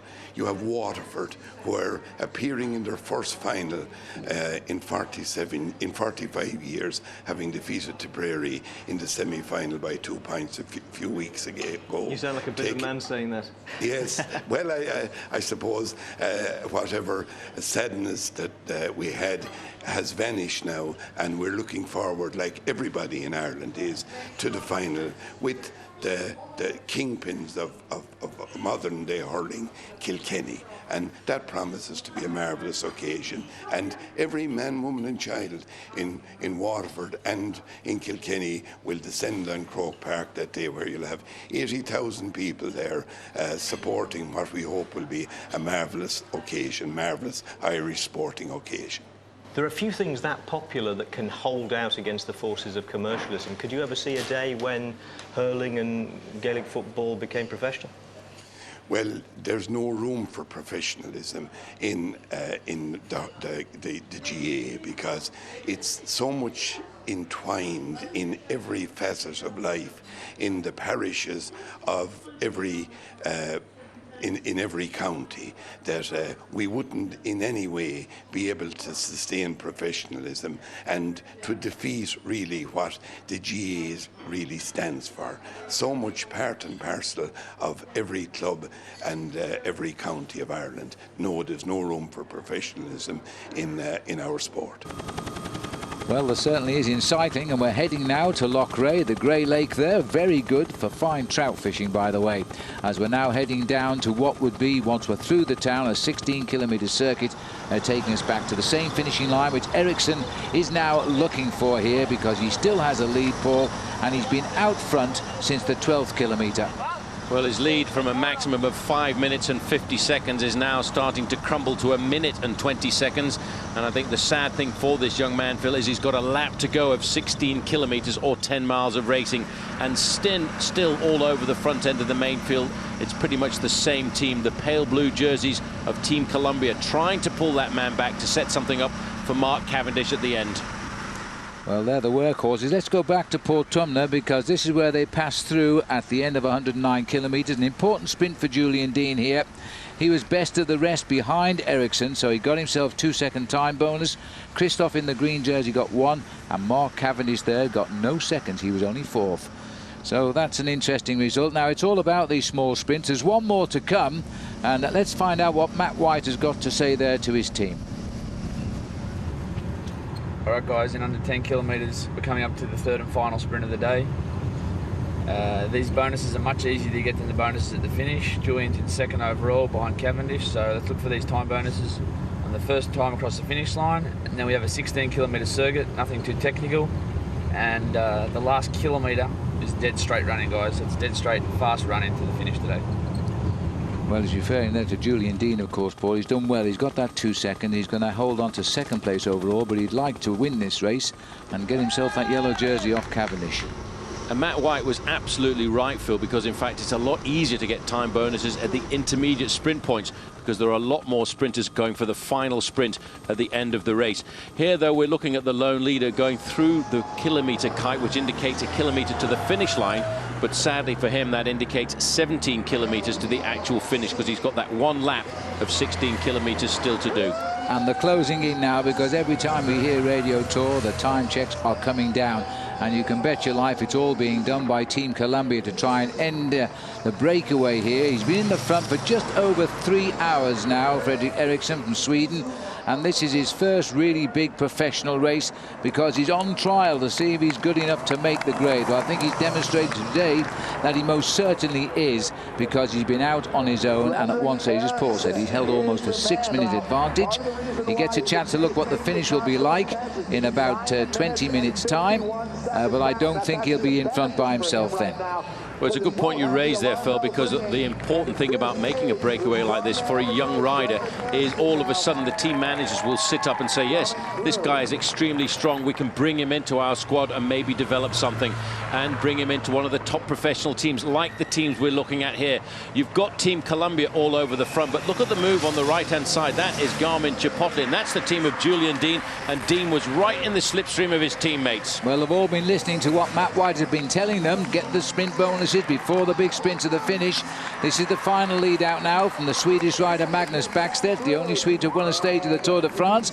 He's moved over and Julian's gone for it. Mark Cavendish has not, and so that's a little bit more time for Julian Dean. He's got to watch Christoph at the back there, who can't get it, so he goes over 2nd, and that is another 2-second time bonus there for him. So that's very valuable indeed. He's closing in on Cavendish at the moment, who again didn't get any time at all. Well, actually, looking at the way Cavendish raced there, Phil, I don't think he was actually trying to go for those time bonuses. He was just covering the move. He is the leader of the points competition, don't forget, with 37 points over Christoph and Julian Dean. Again, a lot more points heavily padded at the end of the stage. Well, look at the effort being made now by Ericsson. It's no longer a fast and fluid rider here. He is hanging on to just 40 seconds, and they're going to swoop that up in no time at all now. He's out on the big finishing circuit of some 16 kilometres. 40 seconds is a reasonable distance. He's coming around Loughrea here. We're on the other side with the town itself, and the peloton here, well, it's all about when the catch will be made now. When the cameras pull away and they go wandering up the road, you usually see the lone leader. Well, if you correlate 40 seconds, that's around about 600 or 700 meters at speeds like this. These riders on the finishing circuit at around about 47 or 48 kilometers an hour. That is the lone prey that they're looking for. That's what they've been searching for throughout this stage here this afternoon, and they're trying to time the catch to perfection. You don't want to catch a rider too far out from the finish line, because what it does is it lends itself open to counter moves happening. I think he would have needed 3 minutes here at that finishing banner to have survived, so it's not to be. He only had just on a minute at that stage, and so now he's going to stick to his guns. He's had a terrific day out, and we certainly know his name for the future now. We've never seen him race before, but he's become quite a star of the day. There's the race referee just telling him the time gap in his ear. Well, it's about half a minute or less. They are thundering down behind him right now, and it's all being done by Cavendish Columbia team. Ericsson from Sweden is not going to give up, though, Phil, until these riders have pulled him back into the fold. Tight squeeze there for the main field as they get around that car, but everybody's through nice and safely. It's amazing the work that's been done on the front end of this main field by Cavendish's team. They obviously have complete and utter confidence in their man from the Isle of Man. Well, the tactics have been the same both days by Team Columbia. Yesterday, of course, they were chasing everybody down to try and get Mark Cavendish the stage win and the yellow jersey. That was successful. Today, they're closing it down to stop anybody else getting Cavendish's yellow jersey. But they've still got to finish it off with a good result, because the small time bonuses at the finish could still swing this race in favour of, for example, Julian Dean, who's gained time on Cavendish today. With about 120 kilometres at the front of the race in his legs, I can tell you one thing: this slight incline is now starting to look like a mountain for Ericsson. Looking over his shoulder there, trying to judge just exactly where the front end of the main field is, Phil. Well, I think if he looks round one more time, he'll see them breathing down his neck. Well, another tight fit for the peloton there. The car's being pulled off by the police, of course, but nowhere to put them on this narrow road as he now makes his way back towards the finish in Loughrea. But the dream moment will not come now, because the catch is about to be made. The camera swings, the peloton is on him. First time they've seen him since the 12th kilometre, and there's about 8 kilometres still to go.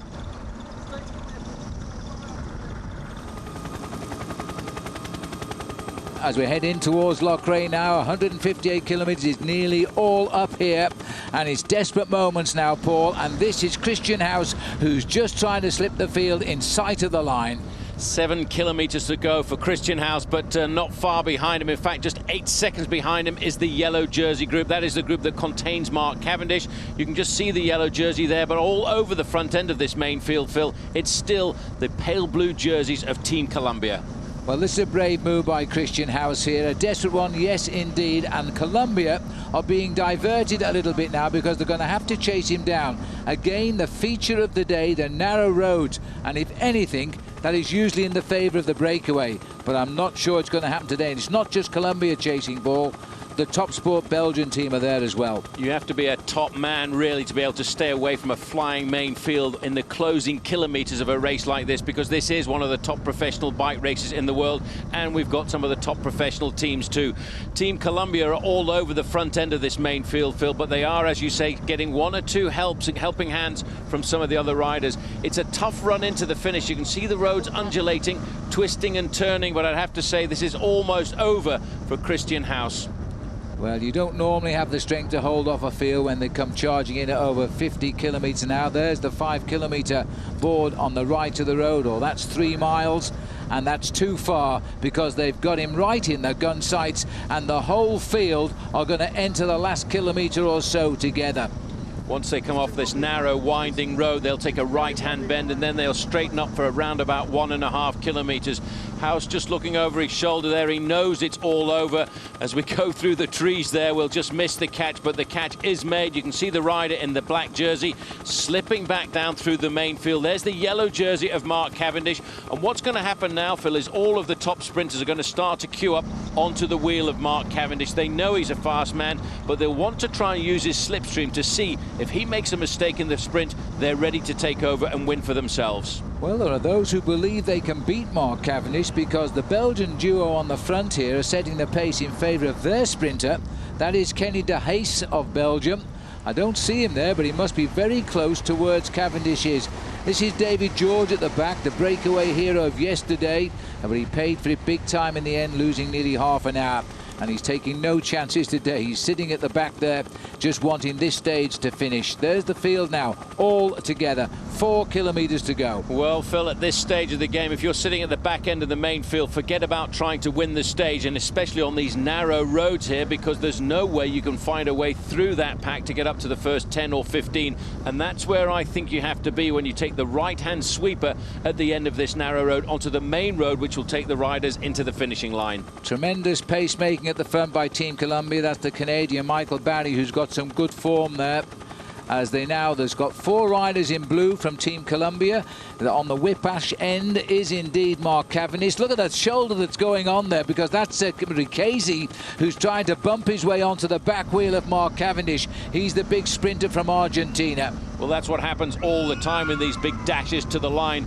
You will try and find the man who you feel is the fastest sprinter, and that's why there's a battle there for Mark Cavendish's wheel. All of these riders know how fast he is.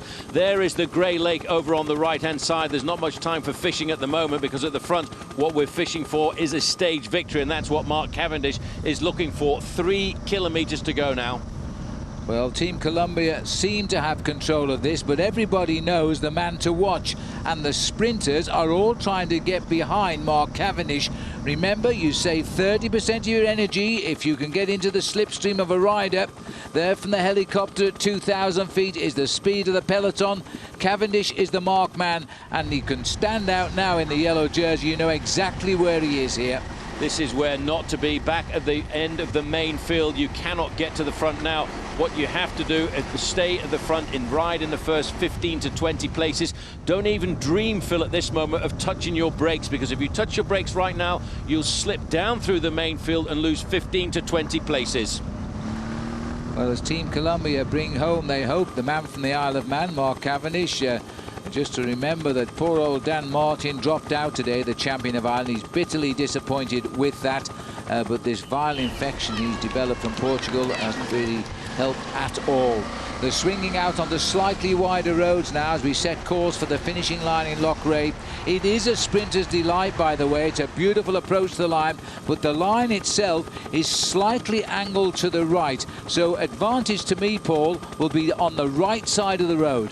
And the advantage for all of the sprinters, Phil, is they've already had a dress rehearsal, because they came through here just 16 kilometres ago. They know exactly how the finishing line looks, and they'll know exactly how to set out their energy levels. That's Bernard Eisel on the front. He's the big rider from Austria on Team Columbia, swinging off. Job done for the day. They're now going to leave a very long lead out. This is Mark Barry on the front. And actually, Phil, I think Columbia now making a bit of a mistake, because they're running out of energy. They don't have enough riders left to take Mark Cavendish all the way to the line. They've got just the one, Barry, and he's not going to pull off. He can't pull off now. He's got to keep this speed at around 50 kilometres an hour, because there's a kilometre to go. Barry has taken Cavendish into the last 1,000 metres. That's a long way for the line to control this. Julian Dean is getting up on the right as well. There's been a crash. There's a number of riders gone out of the back there, Phil, and I'm not sure what happened, but over on the right-hand side, 4 or 5 riders down, and this is very difficult when you come into the final kilometre like this. These guys, they will get the same time, but no chance of winning the stage. On the front now in the white and blue jersey, that is Magnus Backstedt, but Julian Dean is not quite right on his wheel. The yellow jersey of Mark Cavendish in the middle, trying to find his way through the mayhem. Well, Cavendish having to fight his way out. He's boxed in here. He's looked across at Ricchesi. In fact, he's given a little touch there to that rider to move him out the way. As he goes through now, he sees the line, he opens up again, and once he does this, he always checks out where the enemy are, and the rider trying to catch up with him is Michael Van Steen of Belgium. He's not going to do it. Mark Cavendish wins again, and he does it so easily when it matters. Well, as they come over the line, we've still got those riders down, though. We can switch back to the line here. This looks like Paul Helion on the Irish national team. There were a number of riders down. Dave Appleby there looks a little bit hurt too. Now, they don't lose time because of the international rules that they have crashed within the last 3 kilometres with the leaders of the race, so all is well. They will be given the same time as Mark Cavendish today. With a quick look here at Mark Cavendish as he bursts out of that pack. Is there anybody in the world of cycling sprinting as fast as this man right now? And the answer is no. He really is the world's best finisher, and in the Tour of Ireland now, he's got 2 out of 2. So there's the result of today's 158-kilometre Mark Cavendish pursuit. Michael van Steyr of Belgium was the closest to him, which is to say not very. Argentina's Max Richesi was third, and both Russell Downing and Alexander Kristoff were up front for the second day running. So was Malcolm Elliott, racing here 20 years after he finished second in Ireland's Nissan Classic. More on that tomorrow. Frederick Eriksson paid for his day out front. He came in 8 minutes 50 down, and everyone was behind Mark Cavendish. After stage one, you were pretty confident about stage two, having studied the route. You're on a hat-trick now. Confident enough to make a prediction about tomorrow? I don't know. The second climb just before the finish tomorrow could prove difficult. You know, I'm quite tired again. I had to rely on the strength of my team to get me there for the finish today. And yeah, it might be a different story tomorrow with the climbing, you know. So, but we'll see how it goes. You know, yeah, it's getting nicer for me. It's getting easier on the head. You know. My disappointment from the Olympics is going with every win, so yeah, hopefully I can get one more. So. You talk about the strength of the team. You say you're not here for GC, you're just after stage wins. Who are you setting it up for GC? There's a few guys, you know. Marco Panotti is, you know, he's a contender for the Giro d'Italia, and then Michael Barry, he just gave me a 2-kilometre lead out there. He's flying. You know, there's a few strong guys in our team. Pretty much 5 of the 7. All of us could go for GC here, so. So if you lose the yellow jersey, nice to lose it to a teammate. Absolutely. So the season's win total is up to 13 for Mark Cavendish. And he won't want to leave it there, if only for reasons of superstition. The race lead is a byproduct, really. Not that he's going to turn it down, of course. There's the way things look after 2 stages. Time bonuses have boosted Cavendish's lead to 13 seconds over Julian Dean. Alexander Kristoff remains third. Max Richesi is now 4th, and Russell Downing up to 7th. So the world's best sprinter stays in yellow, and short of a successful breakaway, it's hard to see anyone taking it off him while the race stays on the flat. Daniel Martin was looking forward to the mountains at the weekend before making his run at the race lead. That's all academic now after he abandoned through illness today, along with his teammate Chris Sutton. In the end, the doctor actually ordered me to stop. I mean, it's the hardest thing I've ever had to do, and it's probably the most disappointing day of my career, because, I mean, it's a short career, but I do not abandon races. It's probably like the 3rd race I've ever abandoned. And especially the Tour of Ireland in the National Champions jersey. When I took the jersey over, won the jersey, and in June, the first thing I thought of was riding this race in the National Champs jersey, and it did bring some tears to the eyes when I had to pull my number off in the broom wagon, but it needs to a must. I mean, I'm quite. It's actually a viral infection that I've contracted, and yeah, hopefully we'll just get well and always look ahead to the next race. So bad news for Garmin, but a wide-open Irish Ferries King of the Mountains race in Dan Martin's absence, currently led by Matt Wilson, although with the serious climbing still to come. It's a simple storyline tomorrow, but an intriguing one. Mark Cavendish is on a hat-trick. It's up to the rest of the field to stop him.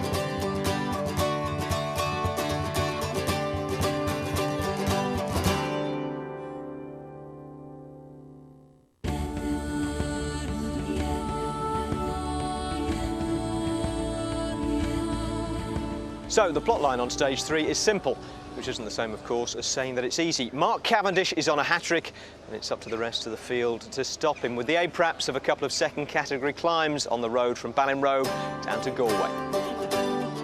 And you won't be surprised to see that it's taking the scenic route, 201 kilometres, the longest stage of the race, looping out from Ballinrobe through County Mayo, across the border into County Galway, and then south to Galway itself, with 2 third and 2 second category climbs along the route. Should be a good day's racing. Let's join commentary for it now with Paul Sherwin and Phil Liggett. And Ballinrobe, the first ever time it started here. Everybody ready to go and time for a drink perhaps. Riders signing in at the start. 104 riders facing up to the longest day of the race. And local rider David O'Loughlin here, because he comes from literally down the road where we're passing through in a few minutes' time. And that's the town of Cong. Town of Cong, which is where the riders will go through after around about 11 kilometres. But that really is only an hors d'oeuvre of what the day is going to be here this afternoon, because I tell you, we're going through some magnificent countryside. That's David Miller there, the leader of the Garmin Chipotle team, losing the Irish national champion just yesterday, Dan Martin, who failed to finish due to illness. Well, BMX cycling was introduced into the Olympic Games in Beijing. This man's probably training for the 2012 in London. Rollout time, and no doubt who's in yellow. He's won both stages so far. Mark Cavendish from the Isle of Man, who races here on the American Team Columbia. What an incredible season this young man is having, despite not coming back from Beijing with an Olympic medal, which he's still very disappointed about. 201 kilometres, Paul. It's the longest day. The weather is questionable. The roads are narrow, but we'll be stunned by the scenery today for sure in counties Mayo and Galway. Certainly a magnificent backdrop. This is a magnificent bike rider as well, because Malcolm Elliott is 13th overall at the moment, Phil, in this bike race. He's 47 years of age, and it's hard to believe that 20 years ago he was riding in the great Nissan Classic, and that really was phenomenal. He finished in 2nd place overall.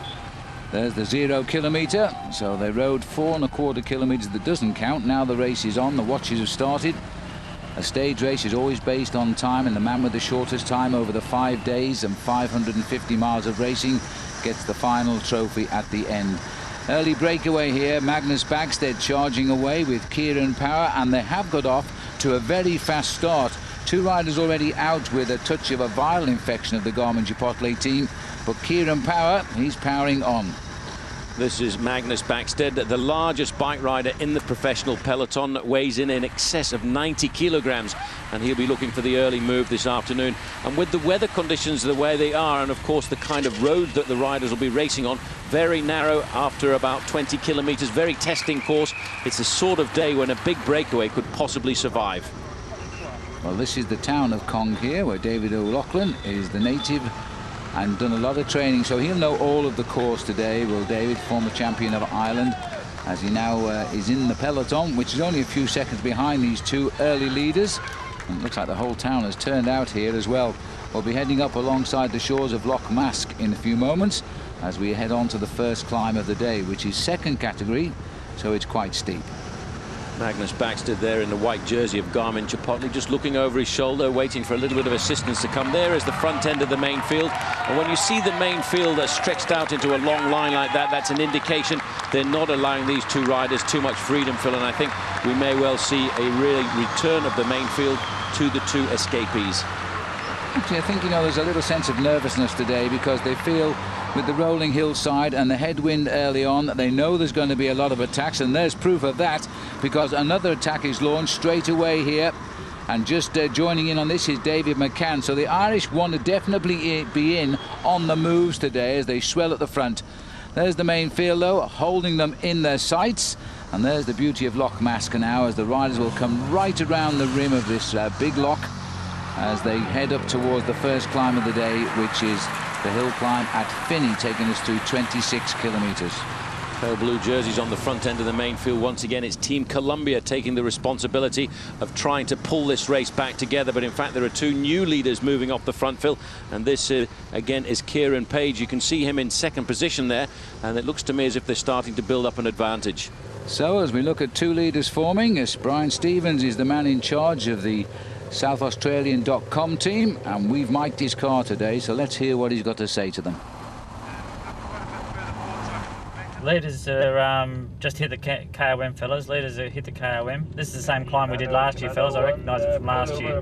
Watch it up here. It'll go down up here for sure. Yeah, it's a good point that, Paul, because for many of the riders who rode in the inaugural Tour of Ireland last year, this is a familiar route to them today as they climb up towards Finney. The 2 leaders are Kieran Page and Kurt Hoogelink, a Belgian and an Irishman. They're on the climb.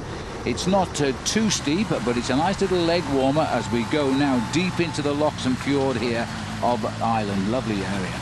Magnificent area, but the weather's starting to change a fraction. This is the right-hand bend at the bottom of the climb. You can see a little bit damp underfoot, and these 2 riders are reaching probably the hardest part of the climb here.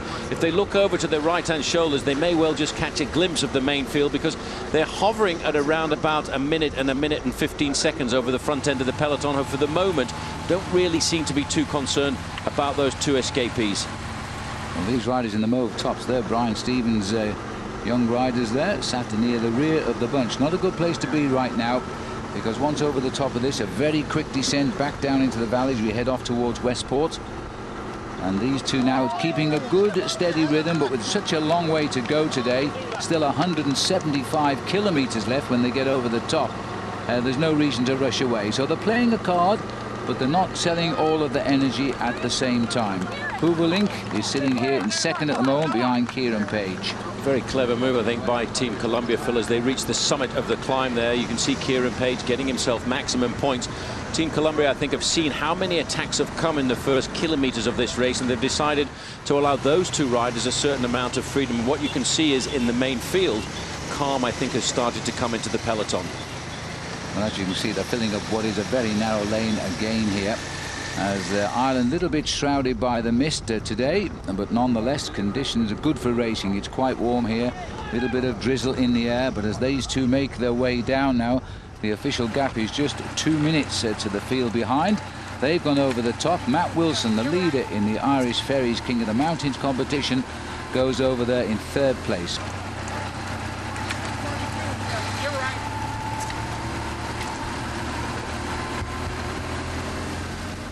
You know, Ireland is overflowing with so much great scenery that sometimes this race route looks like a giant join the dots of famous film locations. Few of those dots, though, have made quite as much of themselves as Cong, where life imitates Hollywood, imitating Ireland, doing a rather strange impression of itself. This is where John Wayne filmed The Quiet Man in 1951, about as authentic a slice of old Ireland as, say, Flanagan's Theme Bar at Dubai International Airport. Nonetheless, great fun and great business for the locals. In fact, from the signage, you'd think Cong had changed its name by deed poll. As for directions here, you'll always get the same answer. Turn right at the Quiet Man, and it's opposite the Quiet Man, right next door to the Quiet Man. In all likelihood, it was probably the Quiet Man you were looking for in the first place. How many times have you seen the film? We turn it on every night at 9 o'clock, and I close down the cinema at about 11:30, so I've seen bits and pieces of it, I'd say thousands of times. I almost know it word for word. Yeah, I mean, the rest of it must just run in your sleep. Do you never get sick of it? Never. John Wayne is very interesting in March when we start off, but by December he wears a little bit thin, but I never get sick of it, never. With its vision of an isle that couldn't possibly be more emerald, where the locals wish you the top of the morning from the greatest possible altitude, and featuring a 9-minute fight scene over a flame-haired woman that stops at half-time for a pint, The Quiet Man was never going to win the Irish Critics Award for Cultural Purity. It did win an Oscar for John Ford, though, and the memory and mementos of John Wayne and Maureen O'Hara are still pulling the tourists in 57 years later. They're flocking in from all over the world. They're coming from as far away as Japan and China, and they're now even making the movie in Japanese and Chinese. The people who come in every year to Cong, following the locations and following in the footsteps of John Wayne, Maureen O'Hara and Barry Fitzgerald, are known locally as Quiet Man crazies. Not to their faces, mind. And although there are locals prepared to do sterling stand-in work at the drop of a hat or the request of a camera crew, it's the visitors who make Cong what it is, whatever it is. And since we can't afford the rights fees for a clip of the film itself, we're going to play you back to the racing with the Japanese John Wayne carrying the Japanese Maureen O'Hara over the threshold. Sort of.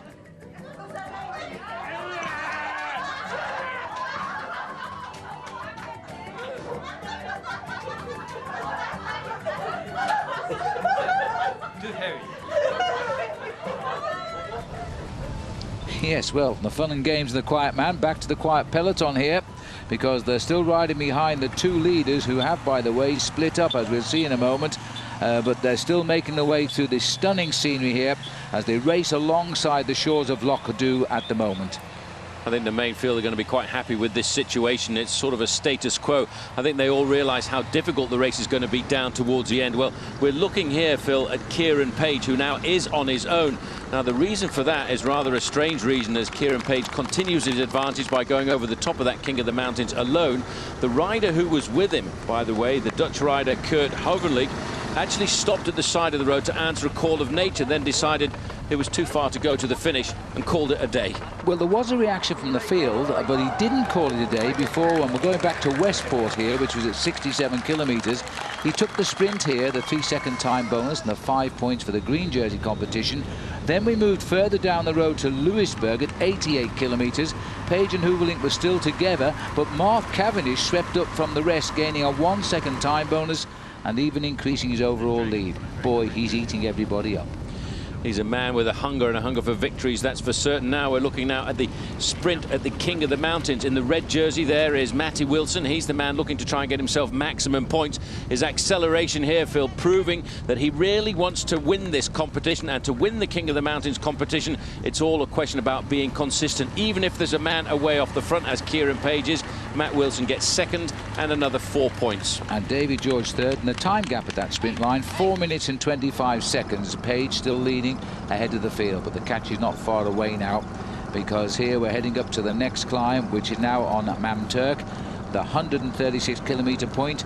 No time to admire the stark but stunning scenery here, because he's still clear of the field, but he hasn't got to the top of the climb yet. And Juan Francisco Moron from Carping Galicia is coming up here, and he's about to wipe him out, and the peloton are not very far here either. So it's closing up. There is the Pirates flag flying, and coming up the hill now, they are virtually all together as they race for the top. Looking right down the field here now, the whole field is back in the action. Let's hear it again from Brian Stevens. Okay, we start the Cat 3 now, fellas. Start the Cat 3. The pace has been pretty high, so the cracks appearing in the peloton this time over this climb. We've got about 35k to the Cat 2 climb. That's where it's all going to happen, fellas. It's all happening in the Cat 2 climb. 25k to go. Well, actually, Brian, it's 30 kilometres to go to the finish then, but never mind. This is what's happening on the climb now of Mamturk, and this is the capture here of Page, because if we pan back, I think you'll find that the field is virtually all together. They've started to take this race a little bit more seriously. In fact, you can just see the rider coming across here. This is one of the riders from the Spanish team, and this is the team from Galicia, and it's Juan Francisco Moron who's just making the junction. But if you look a little bit further back, you can see the front end of the main field. I would estimate that gap at not very much more than about 30 seconds. In fact, the Spaniard, Phil, has gone straight by. Well, Moron has decided that Page has got no more speed left in those legs. He's been away an awful long time, and he's going to go for it himself. Well, he's still a long way to go here, and the drizzle has started again now as we get up into the mist, and then there'll be the descent, and that final second category climb will come at 171 kilometres into the stage.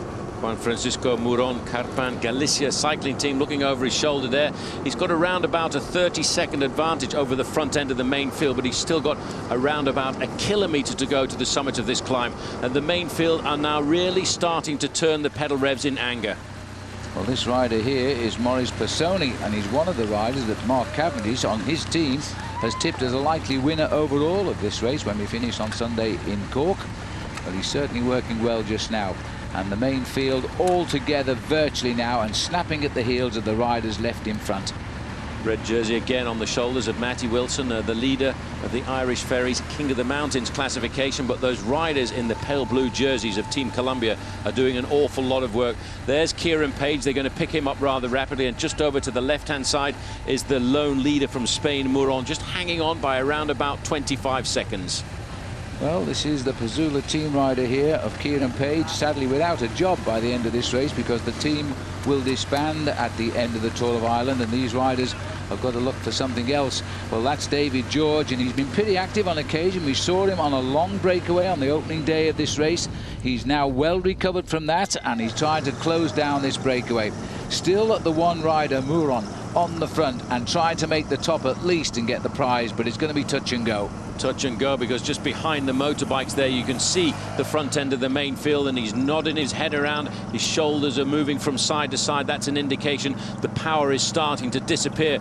Looking back again, not very confident at all. You can see, in fact, it's the teammates from Team Type 1 who are doing the pacemaking at the front end of the main field. But again, David George in that yellow jersey of MTN in South Africa, very present at the front end. It's going to be a big battle. Well, it's interesting, as George is trying to be the spoiler here, but there's the lead out now as it comes up towards the line. There's Sukrukovic trying to lead out Wilson again. Wilson's got his back wheel and a very good run at the line here. These are going to be more Irish Ferries King of the Mountains points here. He's beginning to make this competition look a little bit safe, even though the real big climbs are coming on the final weekend of this race. Even time to sit up, but watch the move on the far right. Wow, he nearly played that a little bit too close, but there's the result. Matt Wilson, Sukrukovic, and Filippo Savini, that was, who got in third place, with Aldapi over in fourth.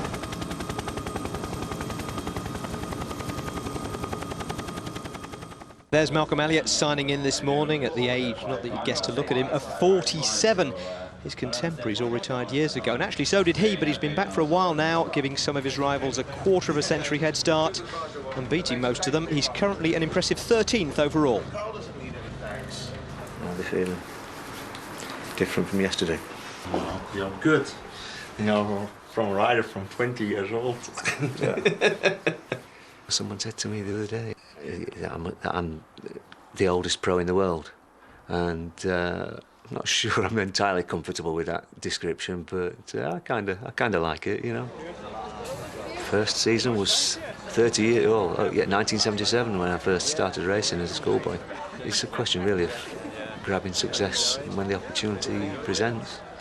Malcolm's best sustained spell of success came in the late 80s, first with the UK's ANC Halfords team, then with successive Spanish squads where he racked up a string of victories. We were the strongest team in the UK at the time there. We pretty much won everything, you know, all the big races, and I mean, the 87 Milk Race was one of them, the Kellogg's City Centre series that people still talk about to this day. In 1988, I rode with Stephen Roach and Robert Miller and Sean Yates with the Spanish team Fagor. Best result there, obviously, for me was the Tour of Britain back then, and that'd be 20 years ago. 20 years on, the Sheffield sprinter is racing men who used to watch him race their fathers, like Jean-Paul van Poppel's boy alongside him here. His aim, still to be the oldest pro in the world next season. I enjoy it, basically, you know, it is my life.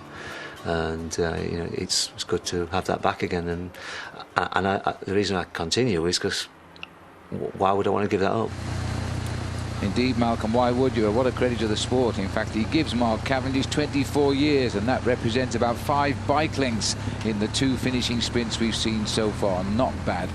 Well, there he is stalking the pack, Paul, and the pack are still basically stalking these two as they start the last climb of the day now, which is Kia. 171 kilometres covered once we get to the top. Very tricky climb here. This is Daniel Lloyd and Simon Clark. Simon Clark on the right-hand side. He's the Australian rider from South Australia, AIS. Yes, and Simon Clark is in fact the reigning under-23 road race champion. He won that title in Bunningyarg in Victoria. I wonder what his manager thinks of this. Yeah, just under 3 minutes the gap, so they're not making much. So if we can get over this climb with this sort of gap, you're a chance here, you're a good chance. I think he's right, actually, Paul, because this was a serious attack. It got clear as soon as the others were swept up, and they went away very quickly. And as Brian just said there, just on 3 minutes the gap, and Clarkey is a good climber. A very good climber. I tell you one thing, Phil, they're working very well together.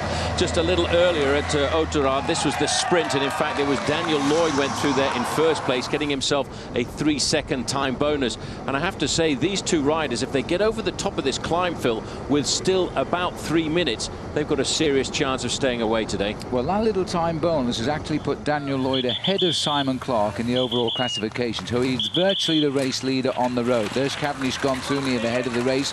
Good decision. You can see the narrow entry to this final climb, and you can probably hear all the gears being snicked down, a couple of sprockets ready for the hill, which is just around that bend. Very clever to see Cavendish riding at the front end of the main field. You need to start this climb at the front because it is a very narrow climb. But Garmin Chipotle here are also looking for something here this afternoon. That's Magnus Backstedt in second position. Third position is David Miller. I have a feeling today they're trying to pull this all back together because they're going to try, I think, Phil, and advantage their sprinter, Julian Dean.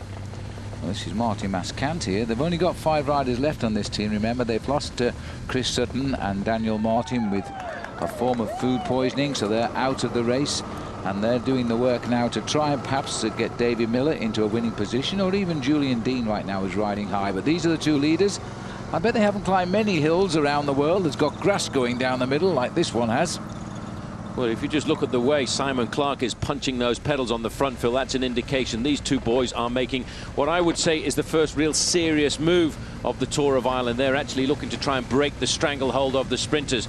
However, David Miller on the front has got a small gear in there, ticking over at a high cadence, and that has stretched the main field out into a very long line. And I would say this kind of tempo could split the peloton. Well, they know they've got to start closing this gap down significantly on this climb here. It's a very narrow lane. It's a perfect lane to escape on. These two riders are still out of sight. Miller knows now he must try and hunt them down for his own team and not worry too much about the whereabouts of Team Columbia and Mark Cavendish. Well, Miller's doing a lot of work. I spoke to Dan Martin, the Irish champion, this morning, who was actually on the start line saying goodbye to his teammates. He said Miller was just using this Tour of Ireland as preparation for the World Championships. Well, I tell you one thing, the way he's riding, I would think he's got a serious option on the overall victory, especially after the very two difficult stages we're facing up to at the weekend. Well, he's had a little rest since the Tour de France. He admitted he came out of the Tour de France feeling very, very tired, but he seems to recover from that now. He's building up again for the World Championships, which are in Italy next month. These are the two leaders. Simon Clark, as I say, on a hill similar to this, down in Buninyong near Ballarat, the gold mining centre down in Victoria. It was where he won his under-23 title. He is a good climber, and he's continuing to work away clear here now. He's got a strong man with him in Daniel Lloyd. He's an Englishman, actually, who rides for the Irish team. And there's just over the brow there is the top of the climb. Then we'll start to gradually descend towards the Galway Bay itself and the finish. 30 kilometres to go now. Simon Clark on the front, getting himself maximum points in the King of the Mountains. Now they're going to face up to Phil what is rather a dangerous descent. You see they've recovered straight over the top of the climb and going around this first corner. So now it's down, heads down. Oh, goodness me, what happened there? He seemed to completely slide out. There was no reason for that. He didn't touch the rider in front, and that was a nasty fall because it was totally unexpected. The road must be greasy. Well, I tell you what, it is very greasy, and the way he went down there, Phil, he went down very hard indeed. He was in second position, and once he lost control of his front wheel, let's have a look at this one more time and try and figure out exactly what happened. It was the back wheel that went, and he was so far over to the right-hand side of the road, he had no chance of correcting it. Well, that was a real bad fall, and the worst falls are poor when you get no warning. He just went straight down. It looked like it did start at the rear end of the bike. I can only presume there was something greasy there. We've had a film of rain, the misty rain. Well, the peloton better watch out here as they come up, because the red jersey here of the King of the Mountains, Matt Wilson, he got this on the first day, remember. Now we're on day 3. He's still in the red leader's jersey, and he's looking for more points. Well, 2 places have been taken up by the first 2 riders on the road, and Matt Wilson here is looking for 3rd place. But what he's doing here all of the time, Phil, with his consistency, he's picking up points at every King of the Mountains passage, and that's going to extend his lead in the overall classification, and he could start the weekend with an almost unassailable lead. Mind you, watch out for Christian House in the black jersey coming up here, because he's going to challenge.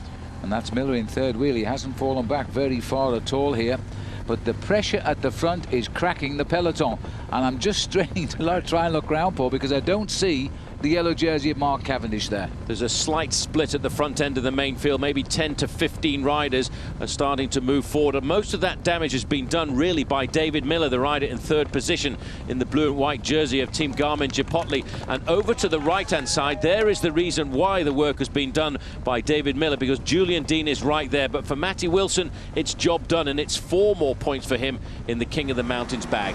Now this is the rest of the split coming up here as well. King of the Mountain situation is 57 points for Matt Wilson, now a long way clear of Travis Meyer, who's in the lead with on day 1. So he's looking very, very good here. Now this is the corner, I think, and there's another one down. Well, that looks as though it's one of the Team Columbia riders. Number 3 it is, so that'll be Adam Hansen who's gone. That's the same Ben. Well, it's the same Ben that the crash happened just a few moments ago. Hansen there holding on to his wrist. He's obviously gone down very hard. And I have to say, Hansen is a tough character. There's another crash over on the right-hand side of the road here. This is one of the riders from the Carpin Galicia squad, and that, in fact, is Alberto Fernandez. Well, now the race is split here. Somebody else has gone down here as well, and that is Kobzarenko, who's gone from Team Type 1, the same team as Matt Wilson. So that whatever is happening there just seems to be a little film of grease on the surface of the road now. And now the drive is on to try and repair the damage of those crashes. Mark Cavendish is coming up here to the chase group. I think this is the leading bunch on the road now, but remember, still ahead is Simon Clark. Lloyd has fallen back a bit. That's Marco Pinotti on the front for Mark Cavendish, and he's pulling his leader back into this group. Obviously caught out, I think, there, Phil, by that series of crashes that happened. Cavendish is a good professional bike rider. He's not going to panic at all, and he should carefully pull himself back into this group. Well, that's a big shame about the crash. It's also a big shame for Simon Clark. Here he is now trying to make ground towards the finish. He's got no help now from an immensely strong Dan Lloyd there, which is a great shame. We're hearing, by the way, that Hansen has retired from the race there, and so too has Fernandez. So they never came back from that fall. This rider is now trying to hang on. And I should imagine that Brian Stevens in the team car is getting pretty excited. Lloyd's way back, mate, so he's no hope, so forget about him, just go on your own. There's been a lot of crashes in the main group as well, so that's going to give you a bit more chance, so a lot of crashes in the main group. Well, there's the advantage of a little earpiece in your ear, and your manager can tell you exactly what's going on behind. He knows now it's him against the rest and a fragmented peloton here. Well, we're looking here, Phil, at an advantage of around about 59 seconds. There you can see Lloyd going back into the group. He'll have a look over his shoulders and try and figure out just exactly what's going on. In fact, this is still the leading group. There's Julian Dean on the right-hand side. There is Matty Wilson, the leader of the King of the Mountains. And I have to say, the yellow jersey, Mark Cavendish, Phil, has still not got himself back into this group. David Miller is there, number 11. So this is the first real pain and panic, I think, for the leader of this bike race. And the green jersey there being worn by the Irishman, the breakaway, Stephen Gallagher of the Ompus team. And again, oh my goodness me, and again it's slimy on that road surface. That's Simon Clark going cross-country, but he survived. Somebody better warn that chase group, because they're not very, in fact they're right there. They're through on his inside, so they're now more or less all together at the front. And there is the yellow jersey of Mark Cavendish, who's caught them up. Anyway, the main field, Phil, are all starting to come back into this group, because there's a lot of riders, I think, taking the risks on the descent, and we're going to see a number of riders try and reintegrate by taking risks. But on a tricky descent like this, you have to be very, very careful. As you can see, this young man, Simon Clark, has just showed us. Well, I'll tell you, that's a fine piece of bike handling there by Simon Clark of Australia. He nearly learnt the upside-down world of being in Ireland. But the field is trying to repair the damage here. And at the front, Mark Cavendish has got himself back at the front as we head down to Galway. Now we're looking at about 7 kilometres from the finish. Rabobank on the attack. That was a tremendous chase by Mark Cavendish, who said he wasn't here to win this race. I wonder, because Paulie was there, he had the strength to rejoin the leaders, but now the whole field, about 90 of them, back together. Yes, but there's no control over the front end of the main field, and that's why everybody here, Phil, is throwing caution to the wind. This is Thomas Burkhout of the Rabobank squad. He's trying his chances off the front end of the main field, and yes, it is still a very large group. Just sitting at the back there, František Rabon, he's one of the riders from Team Columbia, but I think they've done so much work here this afternoon, they're not showing themselves at the front end of the main field, and that's going to make it difficult for Mark Cavendish to get himself win number 3. Well, there's another attack here. It's been a very, very frisky team from South Australia in the race this year, and we've seen the riders on the attack all day. Simon Clark a little bit unlucky to be left alone out front on the climbs. What would have happened if Dan Lloyd had not crashed? We'll never know, but they're on the attack again. Blander and Top Sport coming across there in the yellow and blue jersey, just trying to nail back this rider from the South Australia squad. The front end of the main field, there is a pale blue jersey of Team Columbia trying to pull it back together for Cavendish. I can't see Cavendish at all here. I can see the red jersey of the King of the Mountains, Matty Wilson. He's riding at the front end of the main field. This is life at the back, and this is really not the place you ought to be if you're trying to win the stage, because it is so difficult to move to the front end of the pack at speeds like this. Martin Irvine just sitting near the tail of the field there. He's also had a good race for the Pazula team. And now we're coming in Galway Bay to the back of the riders here, but they see it all the way to the finishing line now. It's a little undulating, and then it'll finish pan flat as the riders come up towards the line. It's a finish those that rode last year do know, where the Norwegian rider Edvald Boygen Hagen won 1 year ago, but he's not in the race this year, so it'll be a different winner for sure. It looks like we've got Graham Briggs there from the Rafa Conda team as well. 127 Simon Holt. These boys, though, are just really finding no way through that traffic now as the teams try to organise their sprinters. Bernard Eisel on the front. He's a man who's done a lot of work for Mark Cavendish. Looking around, I can't see Cavendish popping through. I can see the green jerseys of the Navigari squad. That's an Italian team, and they'll be looking after their man Ruben Bongiorno. But all of a sudden, popping in on the right-hand side, there is the yellow jersey of Mark Cavendish. But Philly hasn't got too many teammates around him here, and he's up alongside Julian Dean, the champion of New Zealand, in the black and white jersey there. He had this problem yesterday, didn't he? He went into that last kilometre with only Michael Barry left at the front, and he came off leaving Mark about 600 metres to go for the line. That was a long run, but he still got the best of the field. As the team here now to try to keep this race in the action is the Italian squad, and they're looking obviously for somebody like Riccesi to steal the goal today. Well, a little bit of a narrow fit here as all the traffic held on the right for the passage of the Tour of Ireland. That'll all go away very shortly. There will be a right turn which will take us right down onto the Esplanade and up towards the finishing line. Yes, once we get down to the last 2 kilometres or so, the road is completely clear, devoid of traffic, and we're going to witness here a rip-roaring finish down to the line. Still that's Michael Barry in 4th position, and still hiding in the group, Phil, is Mark Cavendish, waiting, I think, for the last moment to try and pop out and trying to figure out which wheel he's going to follow this afternoon. And I must say, these riders from the Belgian Topsport Flandern team, they were leading in a team race so far and have done since day one. And they've ridden very, very aggressively here. They do have a rider high up overall.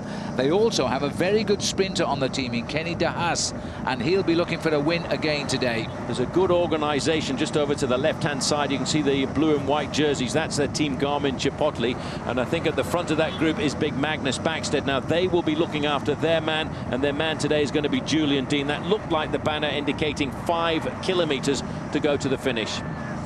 Martin Neyens there at 5 to go, looking over to the rest of the riders now. Team Columbia have lost a man today. Poor Adam Hansen has crashed out at the top of that last climb.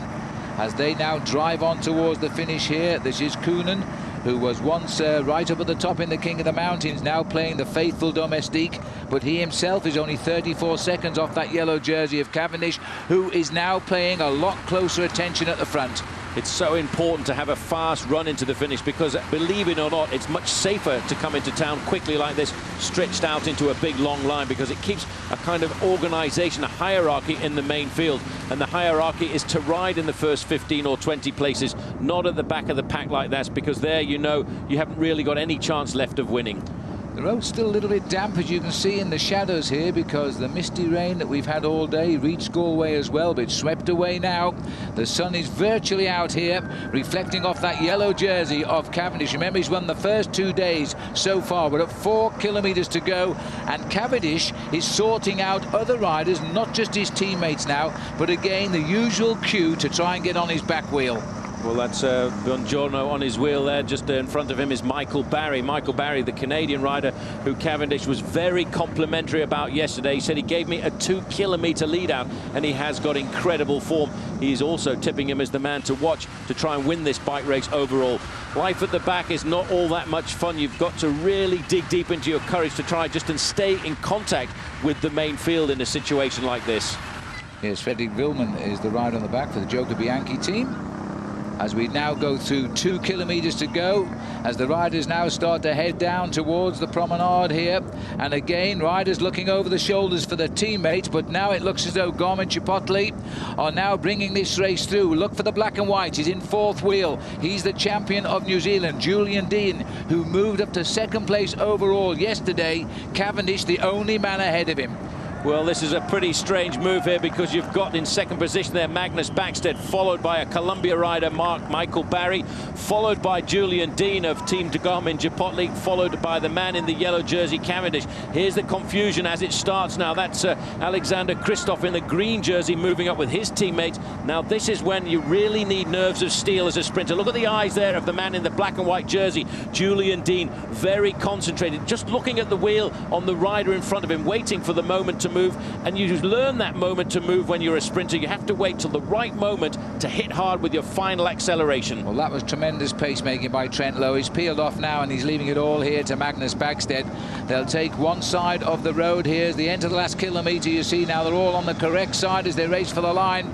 Backstedt again has had to move over rather early, and he's opened up the running again now for Michael Barry to see what he can do. But this time Julian Dean has got his back wheel, and Cavendish is on 3rd wheel. Kristoff is on the right, and he is a good finisher too. He's moved up to take the lead, about 2:50 to go. Gone through that chicane there on the inside. He's looking for the front, but not just yet. It's still an awful long way to go at 350 metres. Swinging off now, Michael Barry, leaving it up to Kristoff in the green jersey. 2nd position is Julian Dean. 3rd position, Mark Cavendish in the yellow. Well, Barry has gone far right. There's nobody on his wheel. He's on our left as we look at this now. Christoph's opened the sprint here.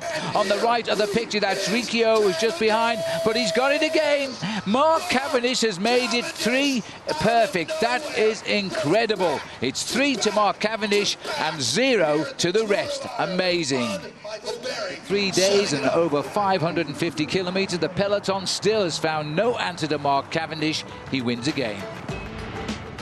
And there's confirmation of his 3rd win in a row. Cavendish from Bernardo Riccio, Julian Dean, Alexander Kristoff, Kenny De Hayes, Kenny Elizabeth, Kieran Power and Ruben Buongiorno.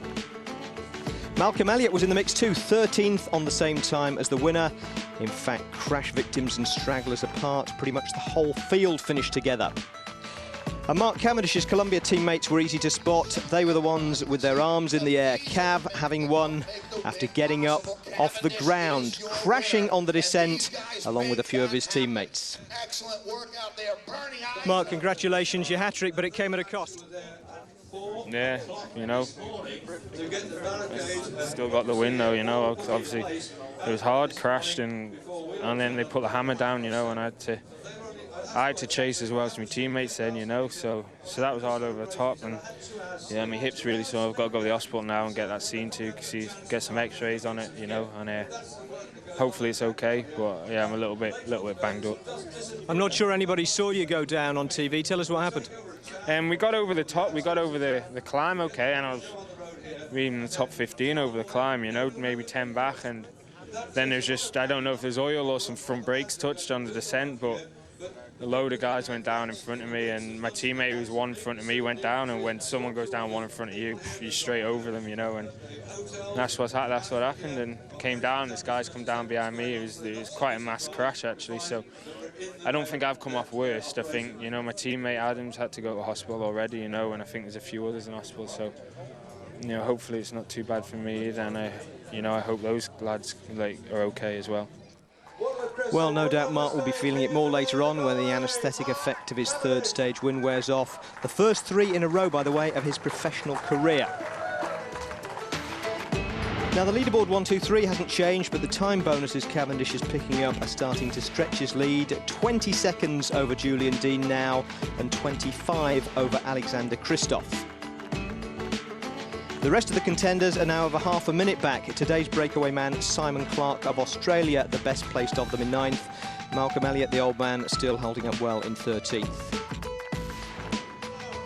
Mark Cavendish is still in yellow, though, and if it wasn't his first race back from Beijing, he reckons he might have been able to defend it through the mountains all the way to the finish.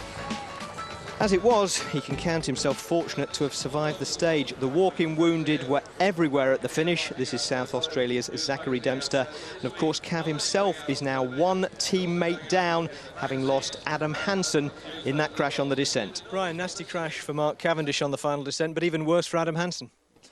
Yeah, Adam, I saw him actually. At first I saw he broke his arm, was looking quite bad, but afterwards I just called with the doctor and he got a really deep cut in his arm. So he's in the hospital now. They're gonna fix him, and it was bad even for Mark, but luckily our boys is not made of chocolate, so they're gonna be fine again. Must be a literal translation from the Danish. Anyway, definitely not made of chocolate, and leading the points and young rider competitions as well as the overall is Mark Cavendish, so he'll be on the podium in Cork come what may. In fact, the only classification he's not leading is the Irish Ferries King of the Mountains. That's led by Australia's Matt Wilson, and he'll be defending that in earnest tomorrow and Sunday as the climbing gets serious. Well, the weather's clearing up here now in Galway. You can see all the way across the bay to County Clare, so let's hope for a safe, dry day tomorrow on the run down from Limerick to Dingle. Not that it'll make any difference, you don't get to choose your racing conditions in cycling. And as Mark Cavendish found out, wearing the yellow jersey is no protection against coming off. Hopefully the doctors will give him a clean bill of health tonight, and he'll be back out on the roads defending that jersey on stage 4. We'll see you then.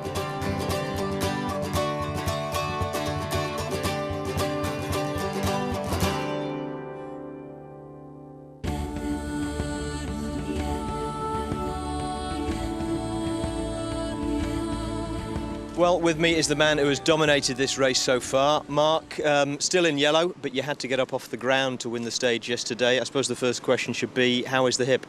It's a little bit sore, you know. It was I thought it was a bit worse last night than it was. You know, I came down a bit heavy on it, but it's just a bit bruised. So I'll be a bit knocked today, but shouldn't take too much out of me, hopefully. So Conor Pass to take on as well as the rest of the field today. How do you face that prospect? You know, we'll try again. I've been getting over the climbs relatively well. Conor Pass isn't too bad. You know, I'm strong, so I can get over the longer, you know, less steep hills at the moment. But I think it's the last climb that's going to bother me a bit today. You know, it's quite steep there, and so that'll be hard. But you know, as you've seen the whole rest of the tour, you know, I've got a real strong team, and if we work together, then yeah, we should come out on top again, I hope. Every other team in the race has got a rider in that group 34 seconds behind you, so I suppose on paper the attacks could come from anywhere and everywhere today. Yeah, you know, but they've been coming all week, you know, and you know, we're able to control it. Okay, after 3 days we might be a bit tired, but I know the teams are going to keep on trying, and we'll try and defend the other jerseys as best as possible. And if a break should get away from you, I suppose the idea would be that either Michael Barry or Marco Pinotti should be in it. Yeah, hopefully. You know, they're GC riders, especially Michael. He's on really good form. He's been going really well in the lead-outs. He's got a tremendous form. And when the group went yesterday over the climb after the crash, you know, okay, I was in the front group over the climb, but after the crash, it was another group went, and Michael was in that. So, you know, you can see he's motivated, and it should work in our favour. But get over these 2 climbs today in yellow, and you've just got St Patrick's Hill in Cork to worry about. Yeah, and it's, you know, it's a short, sharp, punchy hill, which kind of suits my type of rider, so that should be okay tomorrow. I think, yeah, today will be the deciding factor for me, and then obviously tomorrow it's a short stage with that hill, and it will be hard to control, but hopefully I've conserved enough energy this week that I can, yeah, if I get through today, I can maybe hang on to it tomorrow. Whatever happens though in the rest of the race, you must be satisfied. A pretty impressive return to the road. Absolutely, you know, I came from the World Track Champs and I won 2 stages in Japan, and I've come straight from the Olympics and I won 3 stages here, so I think it's nice to know that I can adapt quite quickly. But yeah, it's a bit hard. Obviously, I'm a bit overweight with the tapering for the track, and yeah, a little bit disappointed. So my head's not in it as much as it could be. But yeah, I've got to be tremendously happy, and to see the guys come straight back from China, and the guys put 100% behind me to keep the jersey and to get the stages. That shows what an amazing group of guys I got on my team as well. So, you know, I'm great. I'm really happy to be back with these guys as well. All right, thanks, Mark. Time's pressing on. We better let him get off and sign in. A great looking stage on paper, should be even better on the road. Let's get on with stage 4. There it is. Limerick is the start today, and it's 186 kilometres there, southwest down to the Kerry coast at Dingle. 2 big climbs towards the end of the stage, the Conor Pass and Mount Eagle. Let's get over to Paul Sherwood and Phil Liggett now for commentary from the start here in Limerick.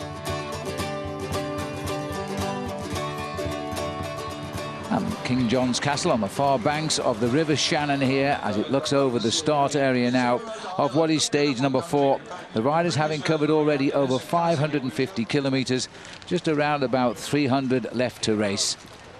And this looks like Dean Downing, who puts in his little earpiece. He faces up to another day in the saddle. And the An Post team, which have ridden pretty well, Paul, throughout this race. I think everybody realising, though, Phil, when we look at the crowd there, that this is the important day. It's a very important day. We're looking down there at Clancy Strand, which is where the riders are assembling for this very long stage. And this is the area which is being regenerated here in the city of Limerick. The mayor of Limerick City there, John Gilligan, dropping the flag. 99 riders now moving away, and still after 3 days and 3 wins in the lead is Mark Cavendish. But today, Paul, this is going to be a big test for him as we go down into the Kingdom of Kerry. Well, down there, the Kingdom of Kerry at the end, Phil, there are 2 very difficult climbs, and those 2 difficult climbs, I think, are where the race is really going to happen.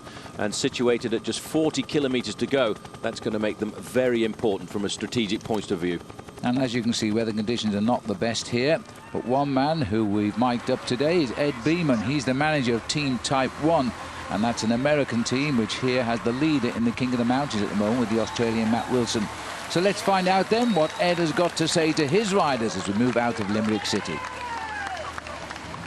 All right, guys, a little recap here now from last night's meeting. Okay, remember this is the Queen stage here. This is the one we got to really be on the job for. We've got 6K in neutral and then sprint 3K in. We want to be ready for an aggressive start, and we want to make sure we make a counter after that sprint.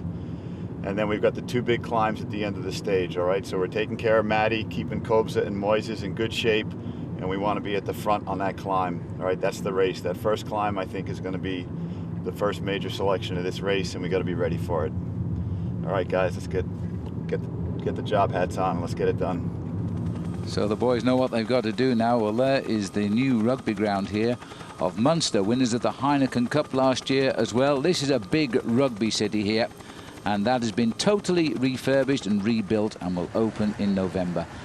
Certainly a sport of men, Philip. We look at the weather forecast here today. It's going to be a sport of men on the roads of the Tour of Ireland this afternoon. We're looking at the first sprint point of the day, coming just 4 kilometres into the race. And again, very important because there are time bonuses available. This is a rider from Top Sport Vlaanderen trying to get off the front end of the main field. And the first sprint just coming in exactly 3.9 kilometres into the race. That's why Ed Beeman was talking about a very rapid start. Well, it looked to me like Kurt Houwelink there, who's riding high in the overall classification, trying to snatch himself a 3 seconds time bonus. It's caused a split in the field. As expected, it is a fast start here now. The rain has just about eased up, but only just at the minute. The first sprint coming after barely 4 kilometres of the 186, and it looks as though as we head into Patrick's Well here, Team Pinarello are trying to get Russell Downing over the line first. Well, Downing has a problem because the yellow jersey of Mark Cavendish is right on his wheel, and Cavendish has been very successful in the chase for the bonuses. But you know what? It looks to me as though Downing here has got his best legs on today.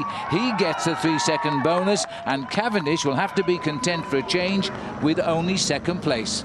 Maximiliano Riccesi in across the line there in third place. He gets himself a single second. He's more interested, I think, Phil, in the points classification. Well, the rider's settling in for about 140 kilometres of reasonably flat roads as we head down to Tralee now. And then once we get onto the road out of Tralee, we'll start steadily climbing Connor Pass. And it's the last link of the race round Dingle, which is going to be pretty severe. A lot of people on the route today enjoying the Tour of Ireland. It's in probably the most picturesque section of this lovely country. We're right down there in the southwest.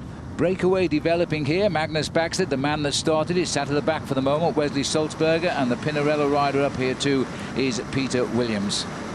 Just looking at this move, Phil, you can see the power of Magnus Backstedt. This is a very good move. I think the first real serious move we've had in the Tour of Ireland. The current gap, 1 minute and 17 seconds over the front end of the main field. Watch out for the cooperation of Wesley Sulzberger just sitting on the back of the group, because SouthAustralia.com, Phil, I feel, have got a plan this afternoon. That's why they put this man into the breakaway. Let's not forget he was the under-23 Australian champion in the road race, and I think he's got a lot of firepower, and he's also a man I respect for a future in this sport. Well, the team here that's come in, they're based in Italy, in fact, the SouthAustralia.com team, but they are a young team and they've really raced here. They're trying to break what they see as a stranglehold on this race by Team Columbia, Mark Cavendish's team.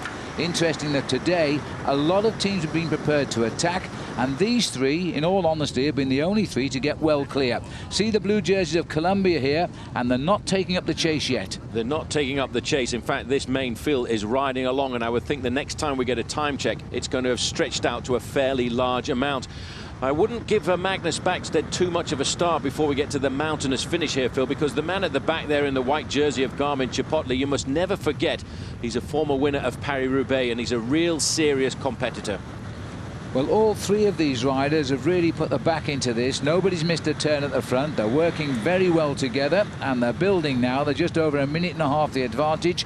Next bonus sprint is not far away in Atay here, 57 kilometres covered. And remember, there's no real climbs till we get to the start of the Connor Pass, and that really is a toughie. That's where we are now, in the town of Atay, and we hear there's a lot of people waiting at the sprint point. And it's going to be a very important sprint point, because the rider in first position, the rider in third position are in exactly the same position in the overall standings behind Mark Cavendish. 34 seconds at the start of the day. 3 seconds time bonus for Magnus Backstedt. Now that's going to put a little bit of pressure now, Phil, onto Team Columbia, because Magnus Backstedt is the kind of rider who, if they give him a couple of minutes here, could steal the race away from Team Columbia, and they won't be liking that.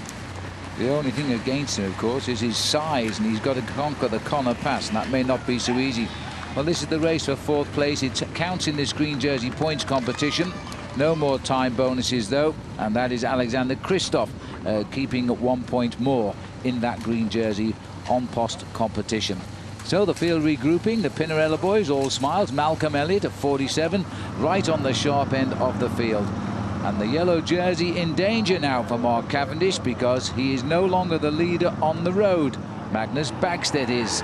As the long line now, I think, are beginning to take this a little bit more seriously as we head toward the hills of one of the most beautiful sectors of Ireland.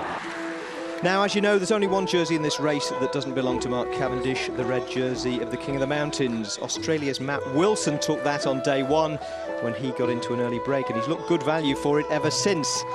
He's also 7th overall, of course, and with plenty of climbing today and tomorrow, he's one of the contenders for the final yellow jersey. Not bad for a man who 9 years ago was out of the sport and in hospital. In '99, I started to have really bad results and really struggled, and decided, you know, it was just a pipe dream, really. So retired, and at the time I had a bit of a lump in my neck, and went to the doctor a couple of times about that, and he said, oh, maybe it was glandular fever or something like that. And maybe 8 months or 10 months after I retired, I was actually diagnosed with Hodgkin's disease, which is a form of lymphoma. It was about a 3-month process trying to get over that illness, and at the time my best friend was Baden Cook, and he sort of told me, you know, why don't you get back into cycling? When he sort of planted the seed in my head, I thought, you know, why not? I found that I just had a new lease on life after that, and my racing, as soon as I came back, I was better than I'd ever been. And having come back, he's found pretty much the perfect environment. Every other team in cycling is named after its sponsor.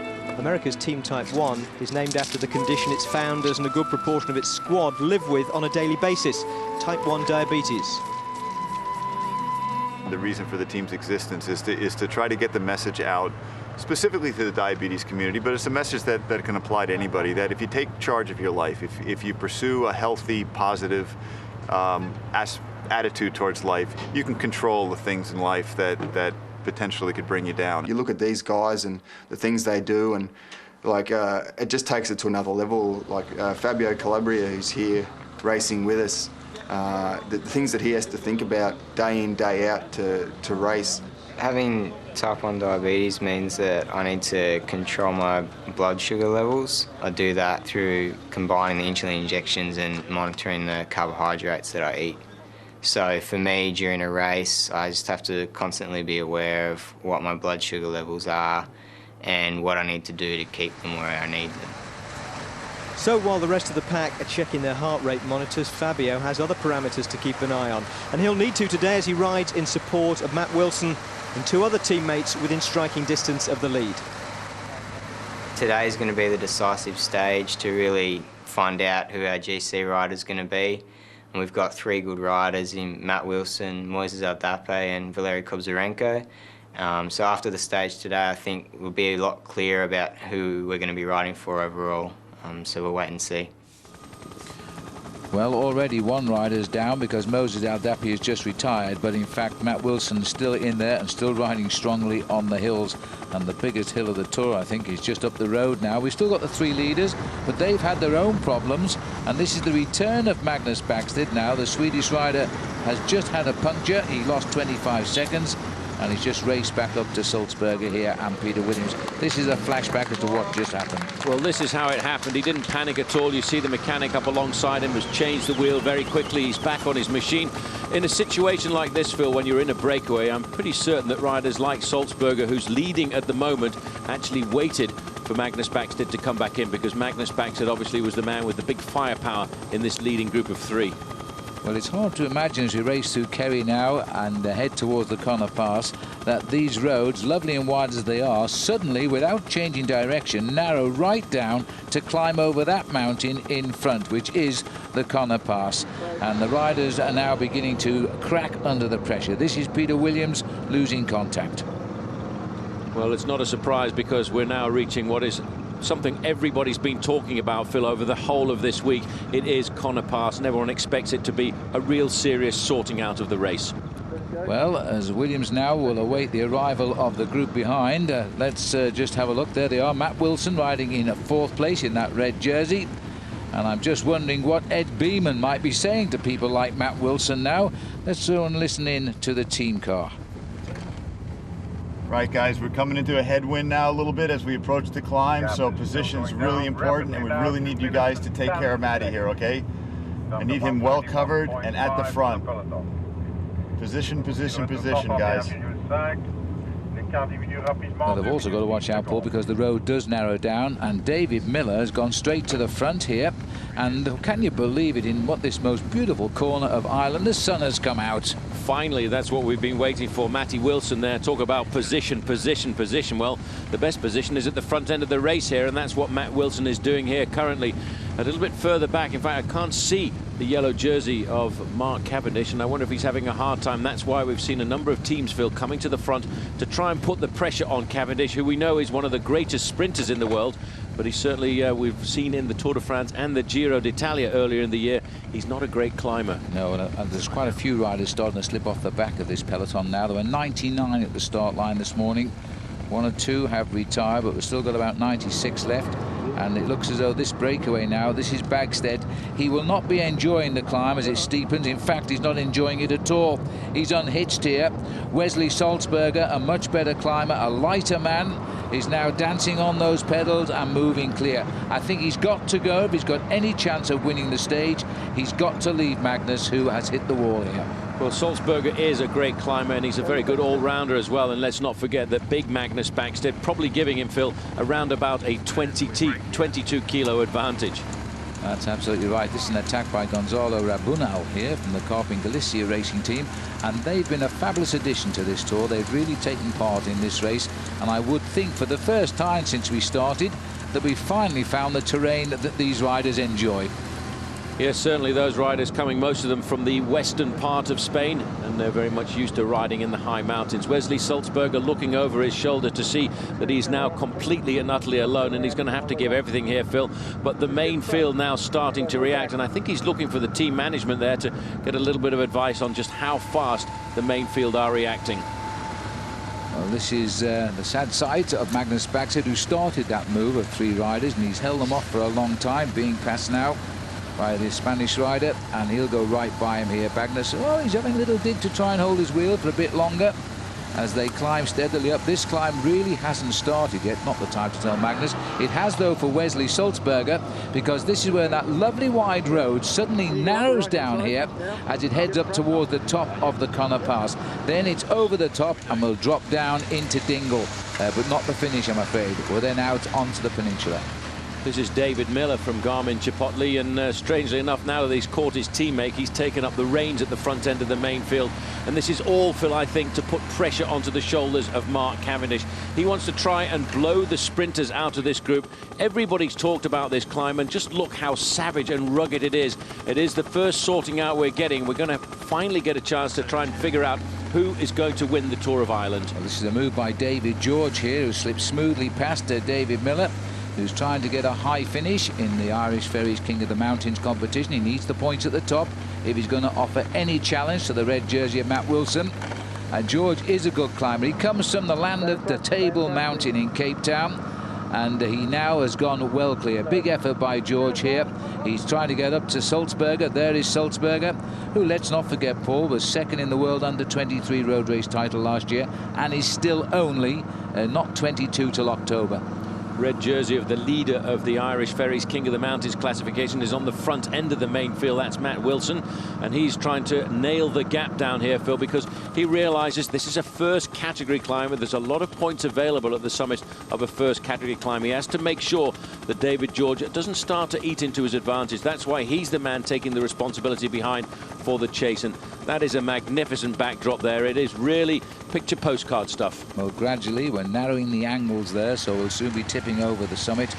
Those two are just ahead, but now the pressure's on, just trying to see if we catch yellow here, but we're not going to catch yellow, are we? Yes, we are. Mark But the wrong end of the bunch, and Mark is now, he knows that this peloton is cracking, and he's got to make a big effort to try and hold them. David George still holding on to a slight advantage off the front end of this main field, and he's really dangling off the front end of the peloton, but they are now trying to see whether or not they can crack Mark Cavendish. Sitting at the back of the group like that, Phil, is not a great indication. In fact, he's no longer sitting at the back of the group, he's off the back of the group. In a situation like this, when you're not a great climber, you must not panic. You've got to use your teammates, try and stay within your reasonable levels, and try and recover over the top of the climb and take advantage of what's going to be a daredevil descent to try and race back into this competition. Teammate here, Francesek Rabon, trying to guide him through the traffic. He's on his lowest gear. Well, George has long ago left Wesley Sulzberger, and he's going to go over the top here in first place. So he does get maximum points. So Matt Wilson is losing a little bit of ground to him there, but there's no doubt at the moment he will retain that red jersey. He's got a good buffer in the points table just now. And just looking at that field, Paul, it doesn't look that big anymore. It's not a big field. It was the red jersey going across the line in second place there. So Matt Wilson getting himself 12 points. Marco Pinotti, a teammate of Mark Cavendish and a big threat for the overall race win here, is over the top there in third place. Rabon guiding the yellow jersey up, staying faithful even though deep down he knows he has a tremendous chase on his hands now if they're going to catch this group. There's around about 30 to 40 riders up here, and Mark is not one of them, so he's going to have to try and chase it down before it really runs away, and David Miller is driving it too. Well, this is the yellow jersey group coming over the summit there, and as we can see, there is still a teammate there for Team Columbia looking after Mark Cavendish. Look at that face. That was a serious grimace, and now, Phil, he's got to take serious risks on the descent if he wants to pull himself back into this race. I also see Alexander Kristoff is in that group, Paul, the green jersey of the On Post points competition leader. So they are now, we're going down here into off the Connor Pass. This is the right turn in Dingle. And a little nasty climb they found here as you make that right turn where they have the En Post sprint. And this is Downing again, getting his second sprint of the day. 3 more seconds, so clearly he's in the head of the field here. And he's high up in the overall, so he'll be pleased with that. Because once they're up this hill, there's the result. Julian Dean getting a very valuable 2 seconds because he's the natural leader of this race now, as he is now knowing that Mark Cavendish is in all sorts of bother. He's chasing something like 30 seconds back of the lead group. Tatrus Ruhanaharan Ishtig Sagwel Takt Anish. And that, I'm afraid, is my one rather poorly phonetically rendered nod in the direction of our arrival in the official Irish language area. Although, of course, even down here, not everyone's entirely happy that the internationally famous tourist destination of Dingle has been rechristened with its original Irish name of Arndangan. The problem, of course, is the linguistically challenged tourist trade, who are probably having enough trouble with their sat-navs, never mind reading Irish road signs. And anyway, as you know, Dingle has been given dispensation to go bilingual in the interests of business. Mind you, when you've got scenery like this, it doesn't really matter what it's called. It's stunning in any language.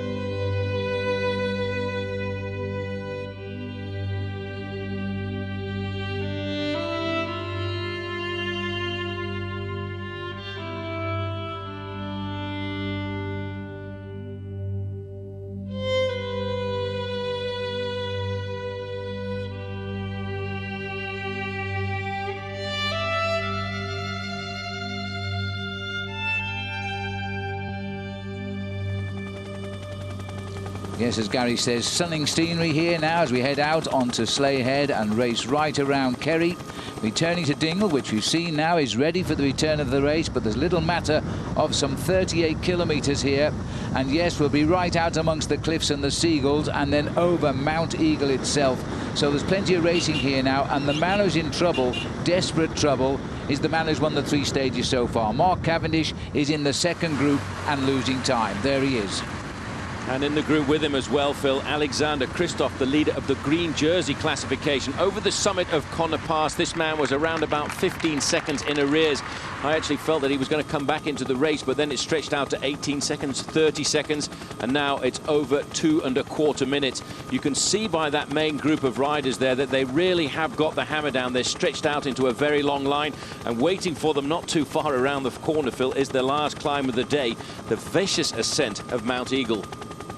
Well, a little bit of a challenge for them coming up, because right on the nose of that horseshoe bend is a ford, and I can tell you, having been over it by car, it is very rocky underneath, so they've got to be careful here, and they need to take it very gingerly indeed. It looks like David Miller leading them through.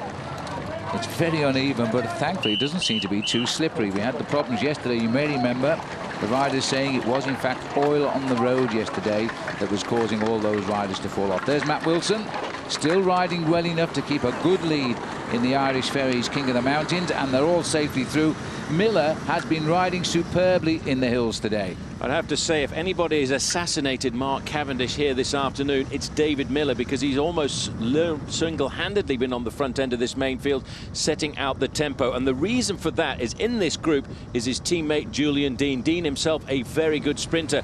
I wonder if Julian Dean can get over the next climb of the day, Phil, because if he can, he must almost certainly be regarded as the man to win the stage. But the Tour of Ireland for #1 is pretty much over here, Phil, because he's not going to come back into this race this afternoon. No, Mark will know that now. He tried to get back. He came within. You could almost reach out and touch the leaders. There were 31 of them up front. It didn't happen for him. And now the elastic has well and truly snapped. He's not going to come back. It's a case of now looking for who will be leading the Tour of Ireland tonight. I think Julian Dean is the next obvious candidate. As you say, he's a sprinter, but he's in that group. Now here's the Cavendish group into the same puddle of water.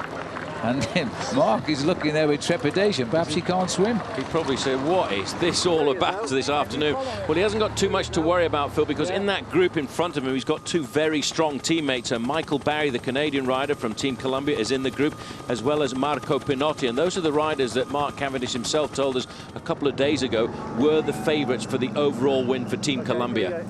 Well, there's the start of the climb now. They've turned right, are about to circumnavigate to go back to the finish in Dingle. And this is the start of the climb now of Mount Eagle.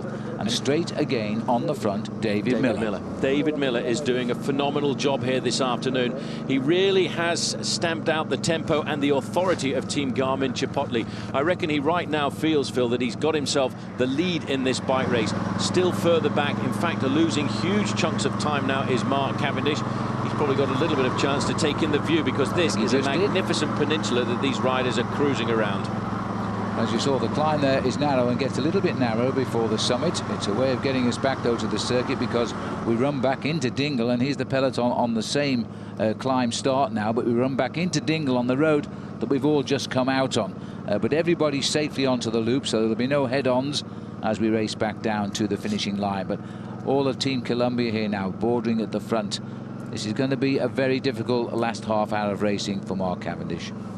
Michael Barry on the front now, alongside him Marco Pinotti. There is Julian Dean in the black and white jersey, stuck in the middle. But I tell you, the man who's made one of the great operations this afternoon is the rider in the red jersey, Matty Wilson, the Australian. He's the leader of the King of the Mountains classification, and today, Phil, he's pretty much laying down the foundations for a win in that competition.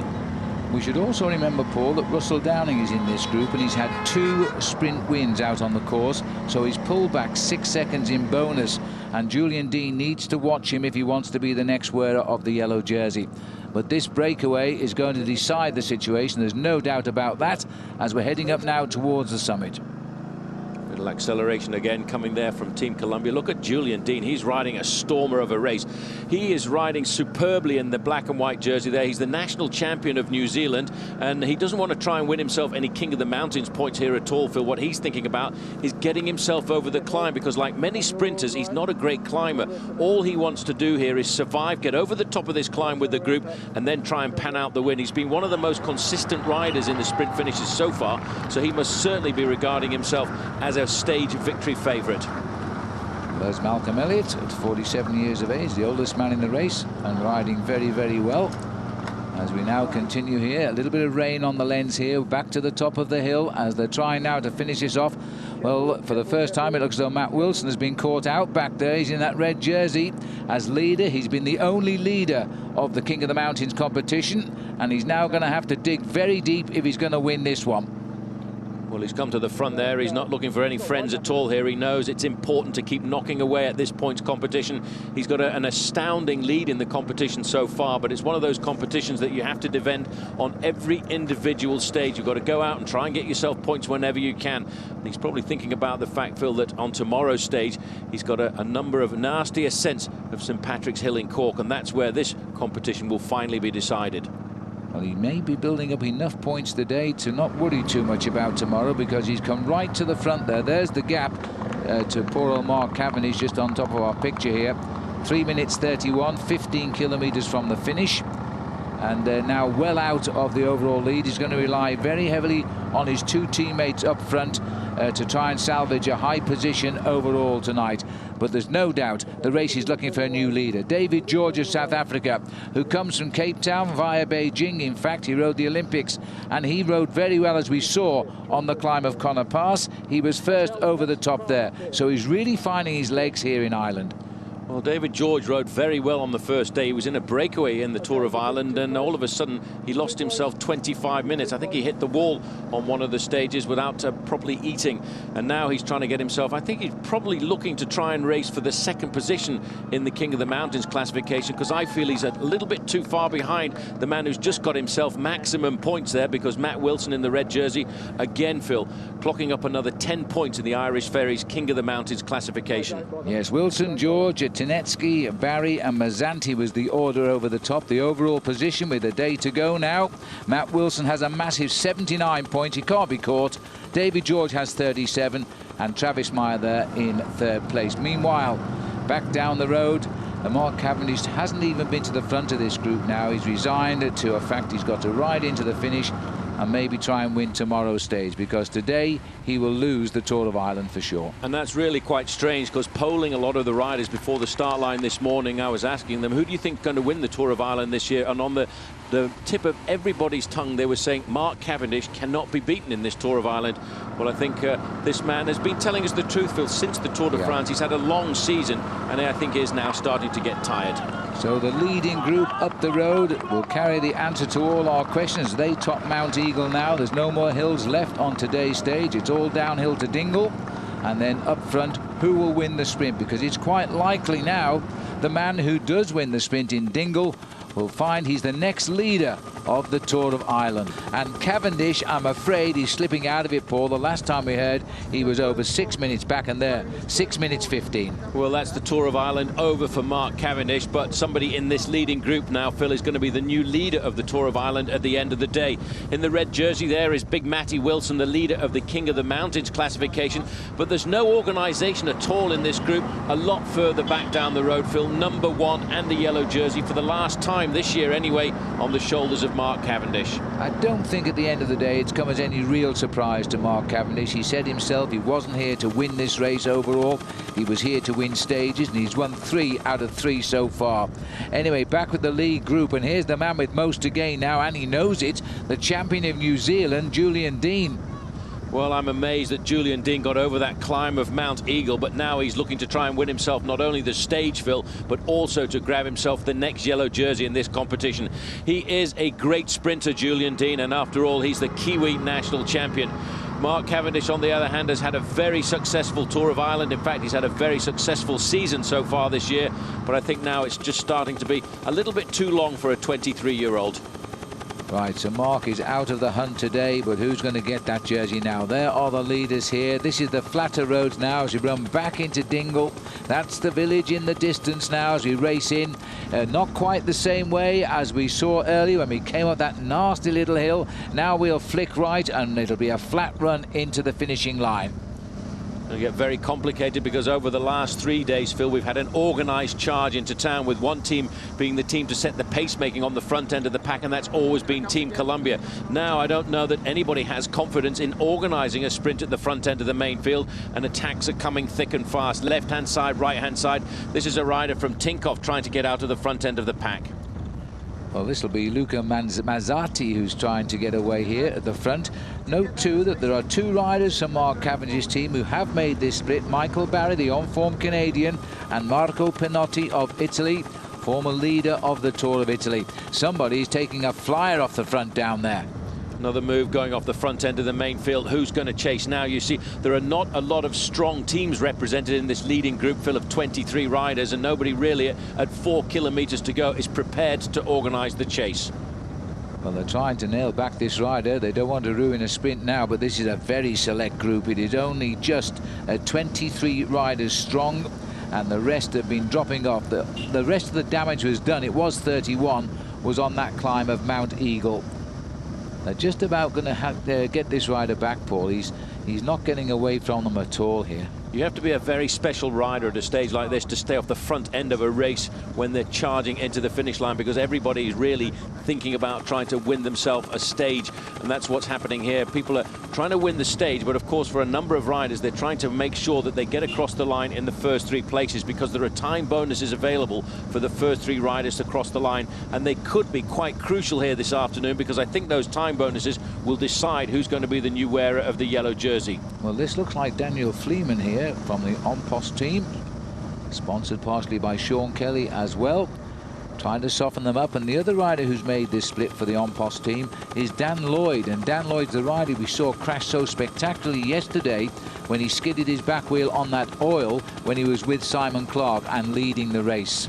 Well, Phil, at 3 kilometres to go, strangely enough, despite all of the work done by David Miller, it now appears that the man who's the best place in that leading group, Julian Dean, is completely alone because he doesn't have any teammates with him. Cavendish out of the hunt, a long way further back down the road. We're now looking at Marco Pinotti. He's making a move here for Team High Road. Watch out for him tomorrow on the slopes of St Patrick's Hill, because I'm absolutely certain we have not yet decided who's going to win the Tour of Ireland, and we don't yet know who's going to be the new leader at the end of this stage. Well, one thing we can be certain of, this race will still be a battle of seconds, whoever gets the jersey by the end of the day. That means tomorrow the battle in Cork is going to decide the Tour of Ireland right on the very last stage. These riders are still trying to sort out who's going to win the stage right now. Julian Dean, you see, is working. He's a sprinter, but he's working so hard at the front because of time gains he wants, primarily over this rider, Mark Cavendish. But I think all of those gains are now in the bag. Over 6 minutes. Cavendish can't come back from this today. There's Malcolm Elliott there as well at 47, the oldest rider in the race, and still riding quite spectacularly. Looks like David George on the front here for MTN, the rider from South Africa, and again another move coming over on the left-hand side. Everybody now is trying to see whether or not they can open a gap over the front end of the main field, but you can see the attention there at 2 kilometres to go. Still no team, Phil, have come to the front to try and dominate the pacemaking. This is going to be a very difficult and scary sprint. It looks like Russell Downing there in second place for the Pinarello team. Very small little group there. Now, once we're across the river here, we'll make the right turn at the roundabout and run down to the finish. And then they'll know they're almost home. Not dry, but home. 1 kilometre to go then. And the sprinters are from the group, and there aren't many of them. This could go a very unusual way here. Now, there's the right turn. Swinging round in first place there was Michael Barry of Team High Road. Now, over the last couple of days, he's been the lead-out man for Mark Cavendish. Will he have a go today on his own account and see whether or not he can get himself a stage victory? There's a little bit of organisation coming to the front end of the main field now as we get inside of the last kilometre. Now's the time to move to the front, position yourself in 4th or 5th place and think about opening up for the sprint to the line. But look at that very savage crosswind. The thing to remember is that all of these riders finishing together are given the same time for the day. They're all gaining time over Cavendish as the lead out is coming now from the team MTN from South Africa. But now the sprinters, and Matt Wilson, who's leading the King of the Mountains in that red jersey, is trying to jump on the back wheel here of Russell Downing. And Downing is a good sprinter. He's got something like 15 victories this year. And Downing now isn't going to give this one away. It's a great performance by Matt Wilson, who's challenged there by Rabunel of Carpin Galicia. But Russell Downing takes it on the line. So just 7 days after his 30th birthday, here comes win number 15 of the season for Russell Downing. Free of the sprinting Mark Cavendish, he makes it look just as easy. He's the winner today. And there's the result. Russell Downing from Gonçalo Rabunal with the King of the Mountains, Matt Wilson, third, ahead of his fellow Australian Simon Clark. Then the clock was ticking on the group containing Mark Cavendish. And here is the group coming in, and you can see now all interest lost. So there's no doubt that Mark Cavendish has lost that yellow jersey after winning 3 stages already. He's smiling though, but the big question now, of course, is where does the yellow jersey go? It's got to go to somebody in that front group. Well, Julian Dean was closest to Cavendish this morning and finished 9th in the same time as the stage winner. But Russell Downing, who started out 8th, 12 seconds behind Dean, picked up 10 in bonuses for the win and another 4 over the Kiwi in the intermediate sprints. Enough for the yellow jersey by 2 seconds. It's just all my dreams come at once. Today I was feeling really good, sprinting well, and then obviously on the climb I was climbing well, so that's that's the time of the year when I know I'm going well, when I can get over the climbs. I can always sprint well, but when I'm climbing, it's groups like that, 30, 40 guys that I win my stages from in big stage races. So, but to get the yellow jersey is, yeah, it's brilliant. So someone other than Mark Cavendish finally gets on the podium for a stage win, and it's another Brit, just what the Irish wanted. Good for Downing though, and great for the race actually, because this is how things look at the top going into the final day. Russell Downing has the lead by all of 2 seconds from Julian Dean. Matt Wilson, third on the stage, is third overall now, 11 seconds back. In fact, there's only 18 seconds separating the top 18 riders. Michael Barry takes over as the best placed Columbia man in 10th. Mark Cassidy leads the Irish Challenge now, he's 24th. Mark Cavendish slips to 32nd. Cav, you were all up for giving it a shot today. What happened on the Connor Pass? I got dropped. You know, I was okay till 500 metres to go, and then I think Dave Miller was on the front, and it just proved a bit too much, and we just got steep at the top. So, you know, we gave it a shot to get back on the other side, but, you know, we had the objective of getting 3 guys in the front group today anyway, and they're still up there on GC.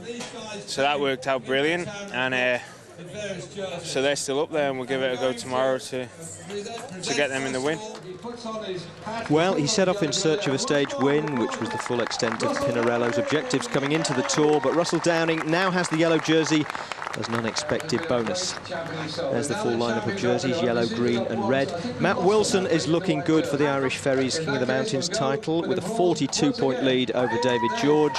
And Mark Cavendish has a 5-point lead over Russell Downing in the green jersey competition sponsored by Arm Push.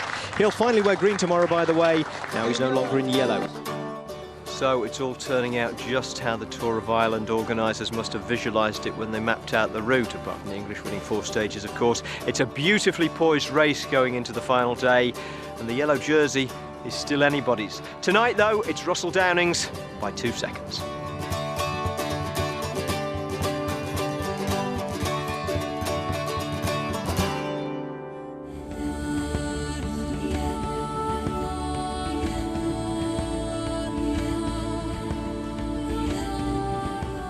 Now, when the race organisers drew up the route of the Tour of Ireland, they pencilled in St Patrick's Hill in Cork for the final stage, then probably poured themselves a celebratory drink, toasted the Marquis de Sade, and went back and pencilled it in 3 more times. The gradient on this short, sharp climb is an almost ridiculous 1 in 4, making it among the steepest in professional cycling. About the only way up it is a sort of explosive diagonal sprint, leg-sapping once, murderous 4 times, and whichever of the contenders made it over St Patrick's Hill the best would be well placed to take the Tour. Russell Downing's here. Russell, best time to take the yellow jersey, the eve of the final stage, a 2-second advantage though. I suppose 2 seconds is better than 1 and 2 is better than none, so yeah, I'm privileged here to take the yellow jersey on the last stage, and I'm glad it's the last stage and not the first, so we don't have to do what Columbia have had to do all week. But it's going to be a task, but the boys are all up for it and so am I, so yeah, let's start the stage. What are the tactics today, or do tactics really go out of the window with a 2-second lead and a climb like St Patrick's Hill that you're going to have to go up 4 times in Cork City Centre? I think, yeah, obviously the tactics for the first bit is just to keep the race together, and then probably myself and the rest of the GC guys will all be together at the end, so I will be probably a little isolated at the end. But hopefully the legs will kick in and I'll be good to regain the jersey. Now, you did a great job yesterday, you and the team, of going out at the intermediate sprints and picking up the all-important time bonuses that help put you in the yellow jersey. You're going to be a marked man today, though. Definitely, yeah, but hopefully I'm sprinting fast and climbing good as well. So hopefully I can hold on to the jersey and take it out. Prediction? None at all. All right, no prediction, but he is the man with the yellow jersey going into a beautifully poised final stage. Let's get on with it. There it is, stage 5 is 144 kilometres from Killarney to Cork, but really the action we concentrated in the second half of the race. 4 circuits of the city centre, 4 climbs of the short, sharp St Patrick's Hill. That's where this Tour is going to be won and lost. Let's get over to commentary now with Paul Sherwin and Phil Liggett. The beauty of Kerry and the gateway to the Ring of Kerry as we look across the national park here. Killarney really is the hottest tourist spot in the whole of Ireland. This is a jaunting carriage. You can tour the beautiful town in one. Everybody else is blowing bubbles, not least the riders, because the Maillot Jaune is still up for grabs in this race. 94 riders are left in as the Garda begin to lead out the riders now on their final stage from Killarney, and they are bound for St Patrick's Hill in Cork. Okay, lads, look, 8K, the sky's clearing again. But listen, spread out. I don't want to see a united team. Just spread out, but all stay in the first 30 riders. All stay in the first 30 riders. Andy, just keep an eye on Russ today with even the possibility of bike swap or wheel swap if needed. You're his size. Race director forward vehicle. Okay, good luck, lads. Good. Yes, Phil Griffiths there, once a British champion himself, now the manager of the Pinarello Candy TV team, which has Russ Downing as the lead after his great win yesterday. There is in yellow, Paul, a big day because we've estimated there are at least 18 riders in this race who could win it by the end of the day. And what an end of the day it's going to be, Phil, because the 4 ascensions of St Patrick's Hill in Cork at the end is really going to be a great scene for a battleground, and I think that's what we will witness here this afternoon. And yes, it's very hard to pull a name out of the bag. Well, I'll tell you one thing though, Russell Downing on the front here is a man who so far is riding superbly, but his big challenger and his closest challenger is the Kiwi champion Julian Dean, only 2 seconds behind, and Julian Dean is a very good sprinter. On the field, number 1 there, wearing the points jersey, Mark Cavendish. He was in yellow for 3 days. He's still the best race in the On Post team for the race on points. As we head out now, it's a long, steady ride down a pretty main highway towards Cork, and then we get onto a circuit, and the circuit, I have to say, Paul, probably the most difficult finishing circuit I've ever seen in international bike racing. And straight away, it looks like we're off to a fast start. We sort of expected this, didn't we, on this climb of Croane, which is a 3rd category climb and quite a long one out of the start line at Killarney. Well, the man who leads the King of the Mountains classification really doesn't have to worry too much about the points this afternoon, because Matt Wilson, Phil, I reckon, has an unassailable points lead.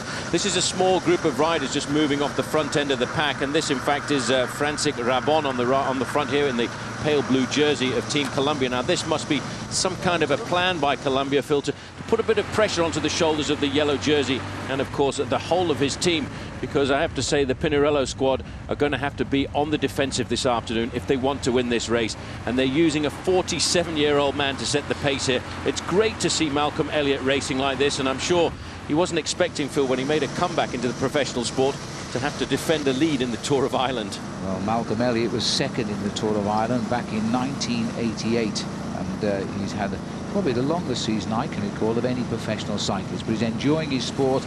It's an absolute credit to it as well.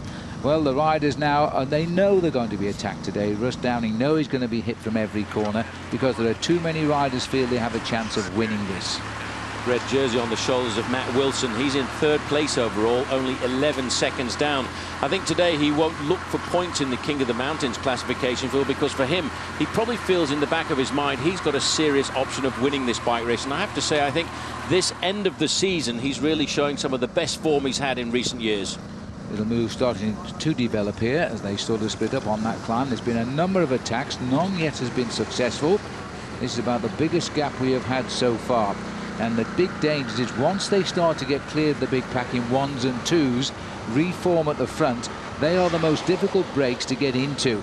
And it looks as though we're bringing together now 5 riders. And again, Franciszek Rabon of Team Columbia is the pacemaking here. But number 106 is a very dangerous rider indeed, because he's the best placed rider in the group here. Yes, Thomas Rabu is at 40 seconds down on the overall lead at the start of the day. In this group as well, you can just see Ilya Chernetsky. He's the rider in the yellow jersey at the front of Tinkoff Credit Systems. They won't let this move go too far off the front end of the main field, Phil, with that Rabobank rider being present. Well, there is Downing. Now, he can't chase everything. He is human after all, so he's going to have to assess which move is likely to endanger his lead most and then order his team to chase. At the moment, he's gambling a little bit because he's got 18 riders within 18 seconds of him, and Rabon here in the middle, not Rabon, Rabu in the middle is 40 seconds back, so I guess he's feeling we're going to have to wait and see on this one. Well, it's a long drag, this third category climb up to the summit, and this may well give these riders a chance to break the elastic. At the moment, they're looking at around about a 35-second advantage over the front end of the main field, who so far haven't desisted in the chase. I'll tell you what, though, Thomas Rabou here wants to get on with this one because he goes over the top of the climb. He gets the maximum points in the King of the Mountains. He's not really interested in that. There he is, 6 points off Nolf, who's in the break with 4. Chinetsky is the Tinkoff rider with 2, and that Rabon getting the 1 point. Time for a little bit of a drink here because he's got a slight gap. 40 seconds behind overnight. I would say he's now the virtual leader of the race on the road. So that's the first problem today for Russell Downing. Well, the team on the front there is the Pinarello Candy TV team. That's the team of the yellow jersey. They've come to the front to set the pacemaking. They are concerned about the presence of that Rabobank rider in that leading group field, because at 40 seconds on the final day of racing like this, you can't throw away the advantage. Now over the top, and it's good roads for the moment before we get down towards the entry into the finishing circuit, which is around about 80 kilometers into the stage today. And then we'll complete 4 circuits based on the finishing line down in Cork, bringing to an end 880 kilometers of racing over 5 days. These 3 boys are away. Now, it looks as though we've lost the Rabobank rider here. Now, these 3 riders, oh, he's in front. That's why we've lost him, and the pacemaking being done by him. So they're coming back together. I don't quite know what happened here to form the split, but these are the same boys trying to reform at the front. Here's the group as we pass the Cork flags here. Big day in Ireland today, because Cork in the semi-finals against arch rivals Kerry in the All-Ireland Football Championship. Yes, I wonder which sport everybody's going to turn out and try and witness here this afternoon. A little bit of discontent in this leading group of 5. In fact, you can just see Rabou looking over his shoulder there. He's looking for some information to come back from his team manager. We're currently sitting on around about 40 seconds in front of the main field, and a little bit of discussion going on there between Rabon and Rabou. And you know, that's correct. But you know, I think the reason being here, Rabon on the far right has 3 teammates in this race who could win this race, and he's not going to take away the Rabobank rider and try and endanger those 3 riders. So there's going to be a problem there. Well, the yellow jersey at the back of the group here, Phil. Now, this is Russell Downing. Complaining something to do with his tongue tasting like fur, and he shouldn't be at the back of the group like this. He's obviously trying to tell us something with that gesture. Well, we'll have to check on that one, but it looks as though he has a problem. There might be a bee sting or something like that. Well, they're still being under pressure here. They're quite clearly unhappy with the way this break is working together. Rabou is not having none of it, and it looks to me as though this breakaway is not coordinated. They are not friends. Well, they're not happy, Phil, about the presence of Rabou in the orange jersey of Team Rabobank there in the group, because they know they won't be given any freedom. He's too high up in the overall classification, and on the final day what these riders are hoping for is a free ride to try and get themselves to the finish and win a stage. But they won't be given a free ride or a chance to get any advantage at all as long as Rabou there, Phil, is in the breakaway. And that's why the riders are splitting up here. They're isolating Rabou, and I think he decided to throw the towel in and go back to the field here. That was Fredrik Eriksson, a Swedish rider on the Irish Pazula team, who sprinted off to join up front Franciszek Rabon. It's sad to say this is, I believe, the last race of the Pazula team this today, Paul, because the team is withdrawing from the sponsorship of the squad. So they're putting on their final show in the Tour of Ireland. Rabon, Chinetsky is the rider in yellow, and Eriksson is about to join him, and they've got rid of the hot man, so they may be given the chance to get away now. And as we look at those 3 breakaway, let's go back to the doctor's car here and ask him just what is wrong with Russ Downing, I wonder. A little bit of, looks like a thorn went into his mouth. I don't know how it got there. It might have come off the road, but it went into his mouth, and it actually stuck into his mouth. And we actually had to pull it out. It was actually a thorn in his tongue. It was stuck in. His tongue was swelling, but it's not bad. But he finds it difficult to swallow at the moment. But I gave him antihistamines, and he should be okay. As if he doesn't have enough problems with these riders trying to take him out of yellow. He's got a thorn in his tongue. Paul? I've never heard of that in my life. Well, I've heard of bee stings, I've heard of all kinds of things, but never anything like that. And let's hope that the antihistamine is going to work so he can stay in the race and defend his chances in the overall yellow jersey. Right behind him in green there, by the way, was Mark Cavendish, the man who won the first 3 stages of the Tour of Ireland this year. And his team there, you can see Pinarello, Candy TV coming forward. Well, there's Blarney Castle next up. This is where the journalists go, I believe, to kiss the Blarney Stone, because the Irish say it gives you the gift of the gap. Well, we're going by it at high speed today because there is an on-post sprint here. Small time bonuses, 3 leaders away, and in all honesty, the small bonuses won't affect the position in the race of these 3.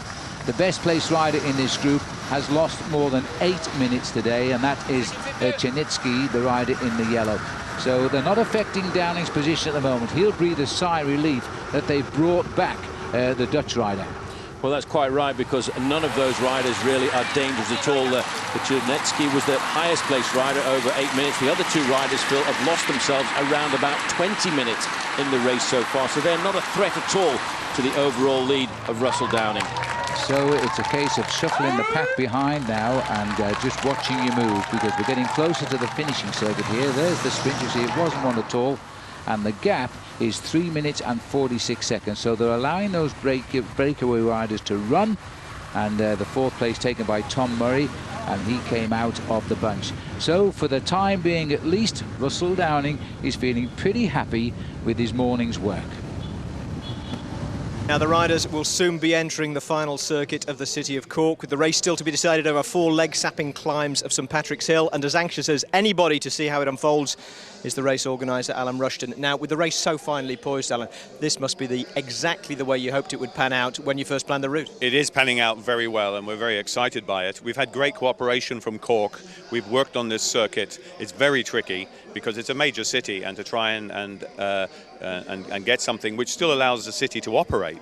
So the city's still operating. We've got marvellous crowds here, and the race is still, you know, to be decided, and that's really what you want. You want it right down to the end if you can do it. We've had some great days with Mark Cavendish, and now it's down to the climbers to see how they're going to do today. Absolutely, it's almost like a seal of approval, the quality of rider and the quality of team you've had here in the second year of the Tour. How do you see it developing from here on? Well, we're getting a lot of international television coverage. We're punching above our weight, really, which is the whole idea for Irish tourism backing this race. And we want to continue to develop that, continue to improve what we do. And over the coming years, we have a lot of exciting plans now. Great. Well, this man has set the stage. It's up to the riders now to take on St Patrick's Hill and decide who's going to win this Tour of Ireland. Let's get back to commentary. Well, I can tell you one thing, Paul. Alan Rushton won't have too many friends in the cycle race by the time they finish these 4 laps. This is the most technically difficult circuit I've ever seen. It is very, very steep, but the sun has kissed the race really well today. It is a brilliant day. It's warm, and there is a magnificent crowd. These are the same 3 riders. They're going to see the climb first here now as they go under what is the finishing line. They now face 4 circuits.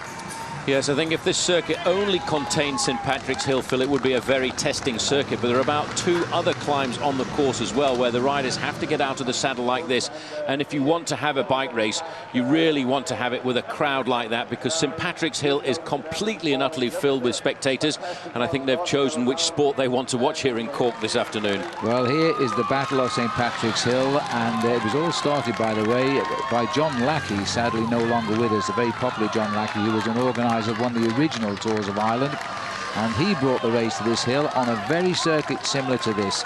He'd be delighted by what he's seeing today now, with some of the best bike riders in the world tackling the climb. But normally we turn right. On this particular circuit, we stay in these narrow roads, we duck and we dive, we go left at the top. Very difficult. It's a 15-kilometre circuit that the riders will cover on 4 occasions. That's František Rabon on the front. Sitting on the back here is Ilya Chernetsky of Team Tinkoff, and that gives you an idea just how hard the climb is. This is the front end of the main field now, Phil. They're looking for around about the 2-minute mark. We'll get an exact time once they cross over the line. This is Trent Lowe on the front, followed there by David Miller.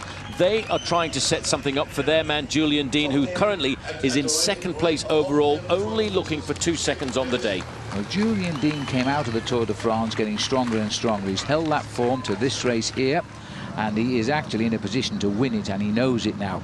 back further up the climb here, and just look how they're labouring now. And there's trouble here, Paul, because Chernetsky, who was the best place rider in the overall classification, doesn't like the climb at all. Well, this is one of the other small climbs around the circuit. And yes, Chernetsky here in a spot of bother as he looks forward, and I think he's now decided the best part of Valour is to let the other two riders set the pacemaking in front, and he'll try and get over the top of this climb. But it's not the kind of circuit, Phil, where you can recover, because if you're not going uphill, you're going down dale, or you're going round corners left and right. It's a very tricky and testing circuit, which is really keeping the suspense in this race right up until the last day, and I have to say probably right up until the last lap. Now we're moving back some 3 minutes down the road, back onto St Patrick's Hill, and this is the head of the main field. It's a bunch of around about 45 riders here who are tackling the climb, and it looks like David Miller tucking into our picture here. Well, Martin Masgrand taking over for Garmin Chipotle on the front there. You can just see David George of MTN and South Africa a little bit further back. The yellow jersey is still in contention there, Russell Downing, in the first 10 or 15 riders. But just listen to the crowd there. They really are getting behind these bike riders. They know how much pain they're going through to stay at the front end of this pack. In fact, how much pain they're going through to get over the climb for the first time of 4.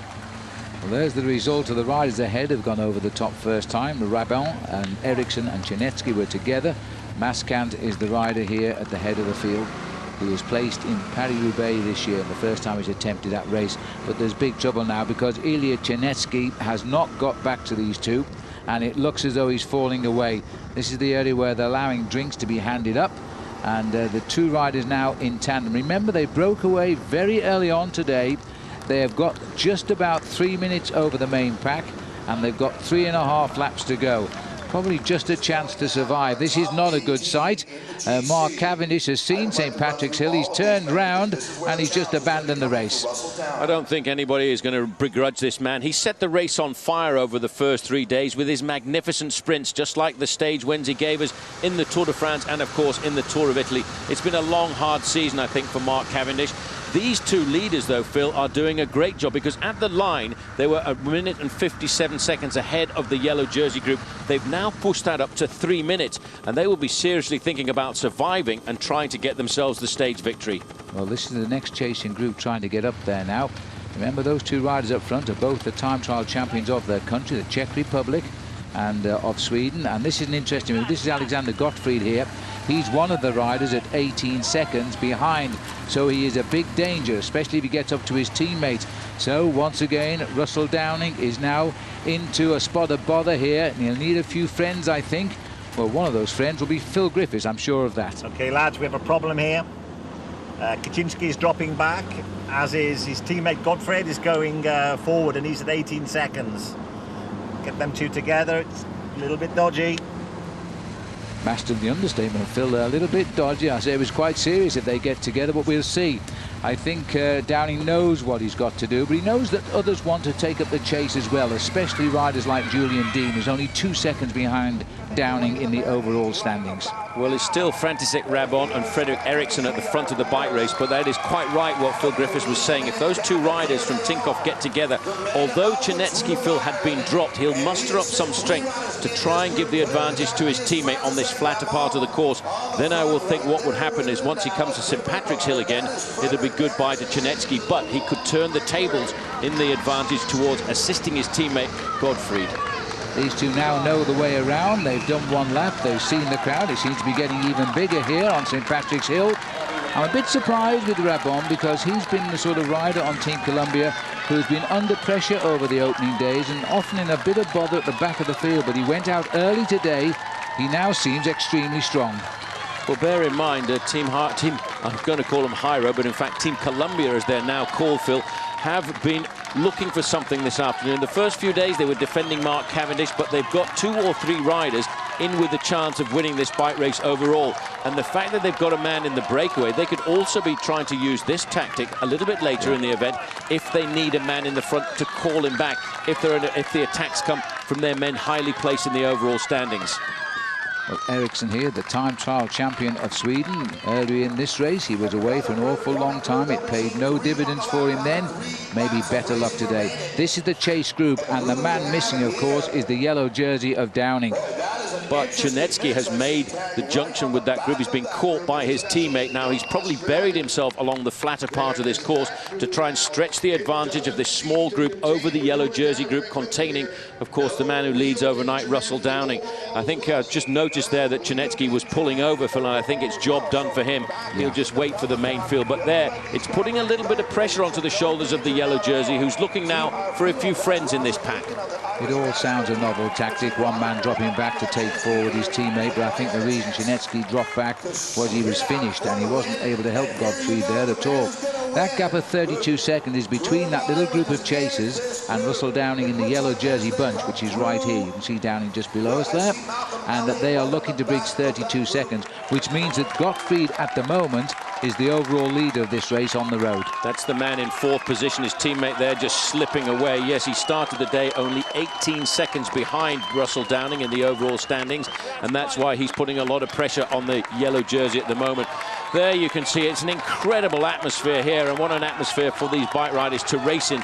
Slipping back now, Chernetsky there in the yellow jersey of Tinkoff Phil, his job done for the afternoon. He's put pressure onto the shoulders of the yellow jersey. Everybody going crazy on this climb. Well, you need a lot of effort here, and you've got to make it on the spot. The Irish rider there was Daniel Fleeman. He's also an 18-second back man, so he's looking for the move, and it had to come, and St. Patrick's Hill is the place to do it. A superb acceleration there by Russell Downing, and a desperate moment, but he knows he's got to get up to that lead group. Well, he has to control, when you're the yellow jersey, the leader of a bike race like this, you've got to stamp your authority all over it. These two men are stamping their authority over the actual stage for the moment, but here, this is a great performance by the man in the yellow jersey. I absolutely agree, because the chances of winning this race, when there are so many riders on so many teams who can really use a lot of tactics to break you, so far he's been up for it. There are the leaders of the chasing group, and he's reaching them, which puts him back in a good position. Well, what's also happened here, Phil, he's put time between himself and his closest challengers, because Julian Dean's not here, Michael Barry's not here from Canada, and this might be the move that gives him the real lead overall.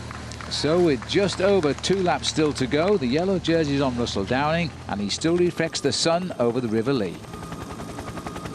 Now, before we rejoin the race, we're joined by a man uniquely qualified to comment on it. Pat McQuaid, who won the Tour of Ireland in 1975 and 76, ran it for several years when it was the Nissan Classic, and now, of course, runs the whole of professional cycling as president of the UCI. Now, Pat, I suppose one of the hardships of living in Lausanne is that Swiss television doesn't carry the Tour, so you've got to fly over if you want to see it.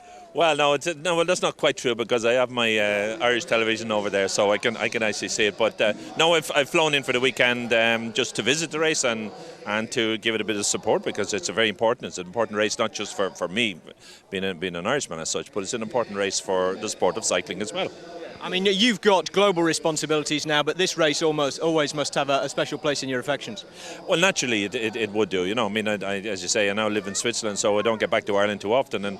And when there's an opportunity to come to a race like this, I take that opportunity. But and I will always keep an eye on Irish cycling as well, not just this race, but in the development of the sport in Ireland. And even though my responsibility, like you say, is developing the sport all around the world, but naturally enough, when you've been associated with a country and with cycling in this country for so long, I can't forget it. I mean, you were in the thick of things for so many years here. Now you've got a broader perspective. What's your take on the current state of health of Irish cycling? I think it's in a very good state, and I think there's a lot of support here for the sport. It's it's a sport that's well grounded in Ireland, in the culture in Ireland, and I think there are a lot of young kids coming up, and the opportunities are there for them, and it's wonderful to see races like this taking place. And I think whether we can find another Kelly or another Roach remains to be seen, but there's no reason why we shouldn't keep looking for one. And quickly, a question on your wider responsibilities, because relations with some of the Grand Tours, the Tour de France especially, have been rocky in recent years, but signs of a bit of conciliation recently. Yes, it's true. We've had meetings with them in recent weeks, particularly with the Tour de France, and there are very positive signs coming from there, that they're beginning to see the light a little bit, and they're beginning to realise that the sport is not just a Tour de France, but the sport is a global sport, and they have responsibility to that just same as we have. And so thankfully relations now are in a lot better way than they were over the past couple of years, and I would see in the next couple of weeks the whole thing be completely sorted. Okay, great. Pat, thanks for your time. Let's get back out on the road then and see who's going to join this man on the roll call of Tour of Ireland winners. Thanks, Gary. Well done, Pat McQuaid there. He wasn't a bad professional cyclist himself. He used to race against a certain Paul Sherwin, who can now comment on the two leaders. Well, these two riders now, Phil, still riding pretty much together, but I think what's more important with 2 laps to go is what's going on behind, because these two riders at the moment are thinking about trying to win the individual glory on today's stage, but there's a major battle going on behind for the yellow jersey. Currently still firmly on the shoulders of Russell Downing, but now I think, Phil, a lot of riders are queuing up to launch the last few attacks. The two leaders have got a 3¼ minute advantage over the yellow jersey group, but they started the day a long way behind him in the overall race. Yes, they need to add another 5 minutes to that, and there simply isn't enough time left on this 144-kilometre stage to do that. And so they might, and I only say might, win the day at the moment, but they certainly won't win the race. The battle still remains between the yellow jersey versus the rest. And 2 seconds, remember, back to Julian Dean, and a couple of more back to Matt Wilson. And those 3 riders still locked together in this very group here. I have a feeling now we can see Team Garmin, Chipotle and Team Columbia, Phil, trying to set something up there. Maybe an attack this time up the climb. In 5th position there is Julian Dean, the man you were just talking about, who's looking for only 2 seconds on today's stage on the yellow jersey. And there's Russell Downing over on the right-hand side. Still, I have to say, looking very good. He's got the advantage because the yellow jersey is on his shoulders, and it's up to everybody else to try and take it away from him. So we're looking at the riders again go through at the start-finish line here. Well, the finishing line, as it will be when they get back to it. They swing away then as they head round to start the climb yet again of St. Patrick's Hill. He has an unusual style, Russell Downing, Paul. He rides on the bottom of those handlebars. He always looks under pressure, yet he is clearly matching everybody at the moment. Up to the road about 3 minutes. These are the two leaders, and they've done very, very well, to say the least, to hold off this field, and they've held them off by a good 3 minutes. They're not actually being brought back to the fold. Well, I think the reason for that is this is actually a very difficult circuit, Phil, to organise a chase on. It really is very much a question of survival of the fittest. This is a good move by Julian Dean. Now, this is the move that was being set up there by Garmin Chipotle. That's Michael Barry coming across in the pale blue jersey, the yellow jersey of Russell Downing, looking very comfortable. The red jersey is the man who is the best climber of the Tour of Ireland this year, and that's Matty Wilson. You can just see the cracks now, Phil, starting to appear. This is only the 3rd ascension. There's one more climb of St. Patrick's Hill to go after this one. Well, we've seen each of the big names make their attempt on this climb. So far they've failed, but this is an unusual sight, believe me. The champion of New Zealand, Julian Dean, who is a sprinter, going over the top behind the 2 forward leaders of this race in 3rd place, but the top 3 riders overall are marking that move. Matt Wilson wins the King of the Mountain, sponsored by Irish Ferries, by a clear 50 points. He's been the leader from day one, so he's the first winner of the Tour of Ireland, but we've still got to find out who the winner will be in the yellow jersey. Well, there's 7 riders in this group. A slight acceleration coming there from Michael Barry. That's not a good move for the man in the yellow jersey to allow him to go clear, because Michael Barry, Phil, is only looking for around about 18 seconds, and he's in great form right now. Let's not forget that this man has come here from Beijing. He represented Canada there, and he finished in the top 10 in the road race. So he's a man who's got the form at the moment, but you can see Downing is under a lot of pressure to try and pull him back into the fold. He's got to now, Phil, take the responsibility and chase down every one of these moves. It's all part of the Team Columbia plan, this, because they've got 3 riders who could win this race. Now they're playing the cards. Remember the words of Mark Cavendish, this is Magnus Bagstead, who was in early moves yesterday when he had a flat tyre. He's coming to a halt. His race is over.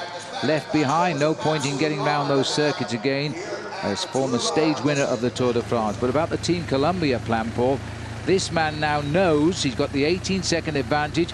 Mark Cavendish said very early on in this tour, when he was winning the stages, that they had other cards to play, and Mark Barry's name was one he put in, the other one was Marco Panotti. And when Barry gets caught, maybe Panotti will go, because he's in that pack. Well, that's the idea. I think that's why we've seen the team tactics of the big teams over the last couple of days, toughening up the race, maybe laying down the foundations for doing something here. Michael Barry has got himself a good move, but he's got to get to the finish line, Phil, and when he gets to the finish line, he's looking at another lap of 15 kilometers or 10 miles. Now, this man has only got he's actually got no teammates left with him in the group. But he is on top of his form, Russell Downing, and he knows if he can just master these attacks, he's got something. I can guess what Phil Griffiths might be saying to him right now. Russ, that's Barry just in front of you. Okay, looks like he's coming back, but the road's heavy. Okay, come on, go, ride, go Russ. I think we all feel a little bit like saying go Russ, because he's had the whole race against him today, and he's been absolutely brilliant in that yellow jersey, leading a major race like this, because his diet is really fully British racing, and he's up against the European boys here. Well, you might have just got the time check on the blackboard there. It's 2 minutes and 50 seconds is the advantage of these two riders.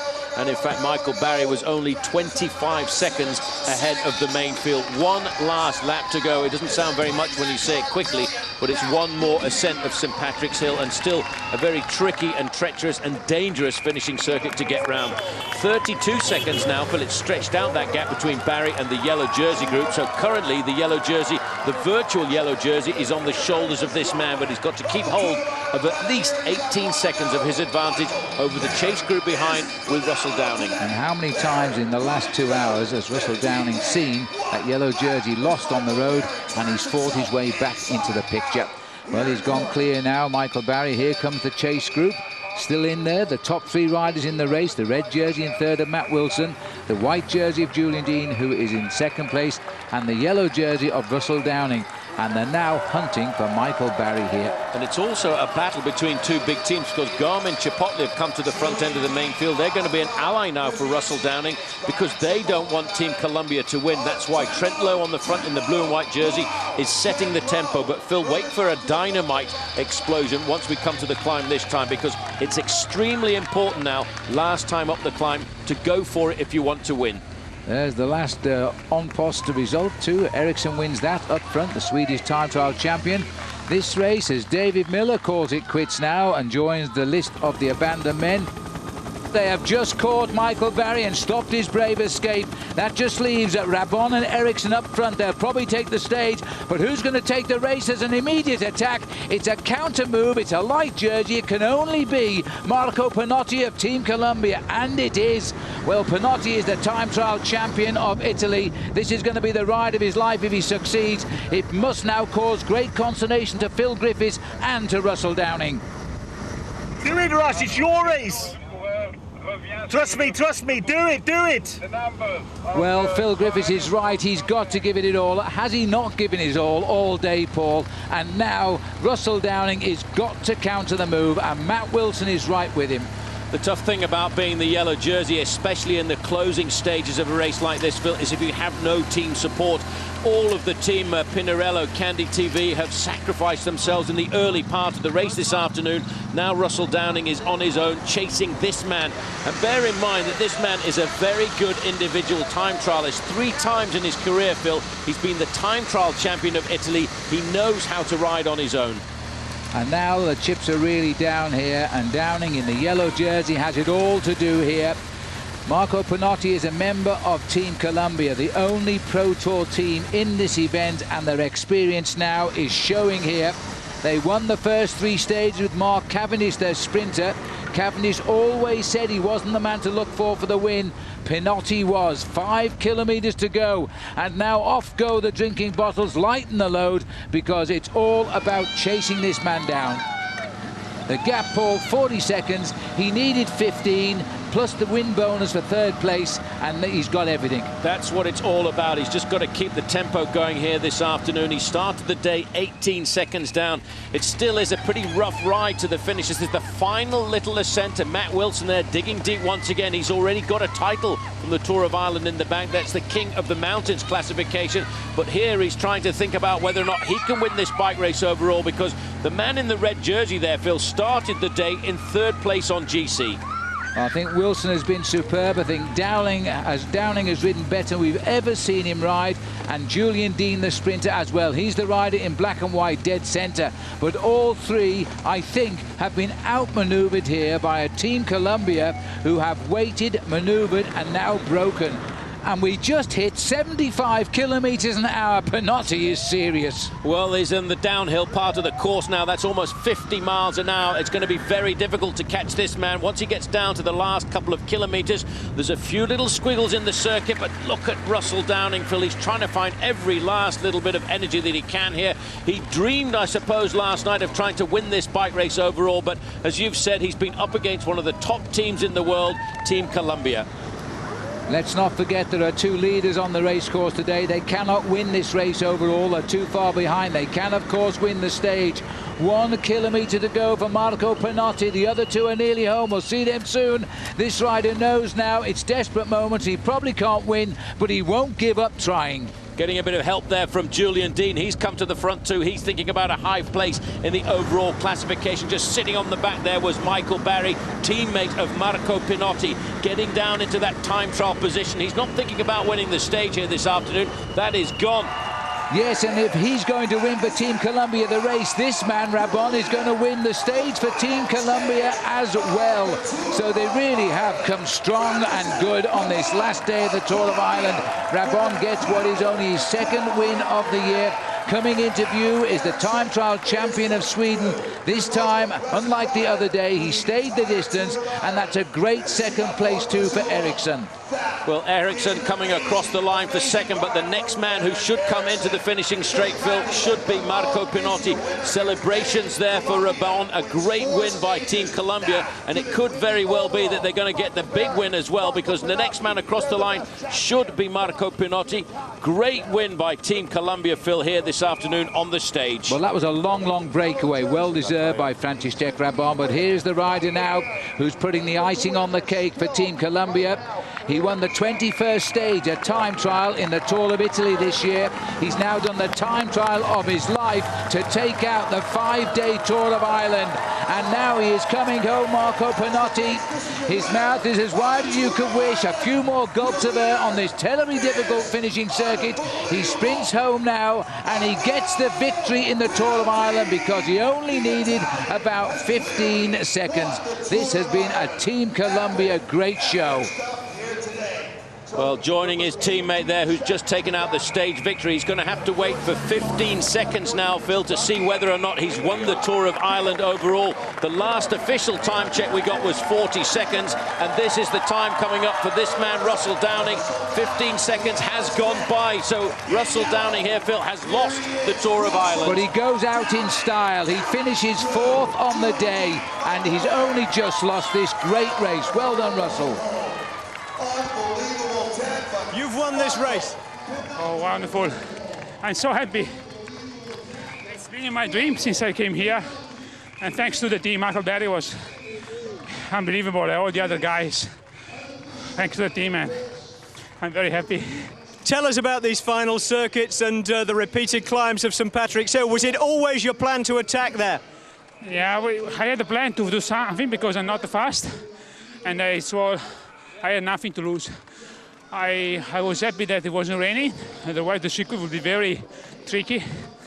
But it was being a very nice circuit. I knew that the key point was after the climb with 10 km to go where I attacked. It was unbelievable. Thank you to the team, I'm wonderful. Now, first things first, there's the stage result. Marco Pinotti's teammate František Rabon ahead of Frederik Eriksson, and Pinotti himself third. Russell Downing led home the chasing group to take 4th, but it wasn't enough to save the yellow jersey. King of the Mountains Matt Wilson rounded off a great tour with 10th place. Two big names, though, were among many who didn't make it round today. David Miller climbed off, and so did Mark Cavendish, leaving one of his lieutenants free to take some glory for himself. There's František Rabon capping a quite astonishing show of force from Team Columbia. 4 stage wins, the yellow jersey, and they would have had the green jersey too if Mark Cavendish hadn't abandoned. Instead, that becomes Russell Downing's consolation prize. And considering the relative size of their squads and budgets, Pinarello Candy TV's final haul in this race, every bit as good as Columbia's. Matt Wilson can be proud of his tour too, taking the King of the Mountains jersey on day 1 and never looking likely to give it up. Let's take a look at the final standings then. Marco Pinotti is the Tour of Ireland winner by 19 seconds from Russell Downing. Julian Dean is third, 2 seconds further back, with Matt Wilson 4th, just ahead of Pinotti's teammate Michael Barry. Roger Aitken of the Irish national team finishes as the best home rider, just over 5 minutes back in 22nd place. Malcolm Elliott defied biology and beat his age, 41st at the age of 47. Well, he won the final stage of the Giro d'Italia this year, but today his final stage performance was good enough for overall victory. And Marco Pinotti says he'll be back next year to defend his title. I hope so, really hope so, yeah. I'm very happy about this race, and I'm sure I will be back. And that's about it, except for the final order of business, the full lineup of jerseys, including Simon Clark there in the white of best young rider. Team Columbia, you won't be surprised to hear, took the team classification. Well, you can't ask much more from a stage race than that. Great sprinting, great climbing, a yellow jersey that wasn't decided until the final circuit of the final stage, and of course a fabulous setting against which the whole drama could play out. It's only in its second year back, the Tour of Ireland, but already it looks and feels like a major fixture on the international calendar. That's it for the 2008 edition. We'll see you back here for the next one.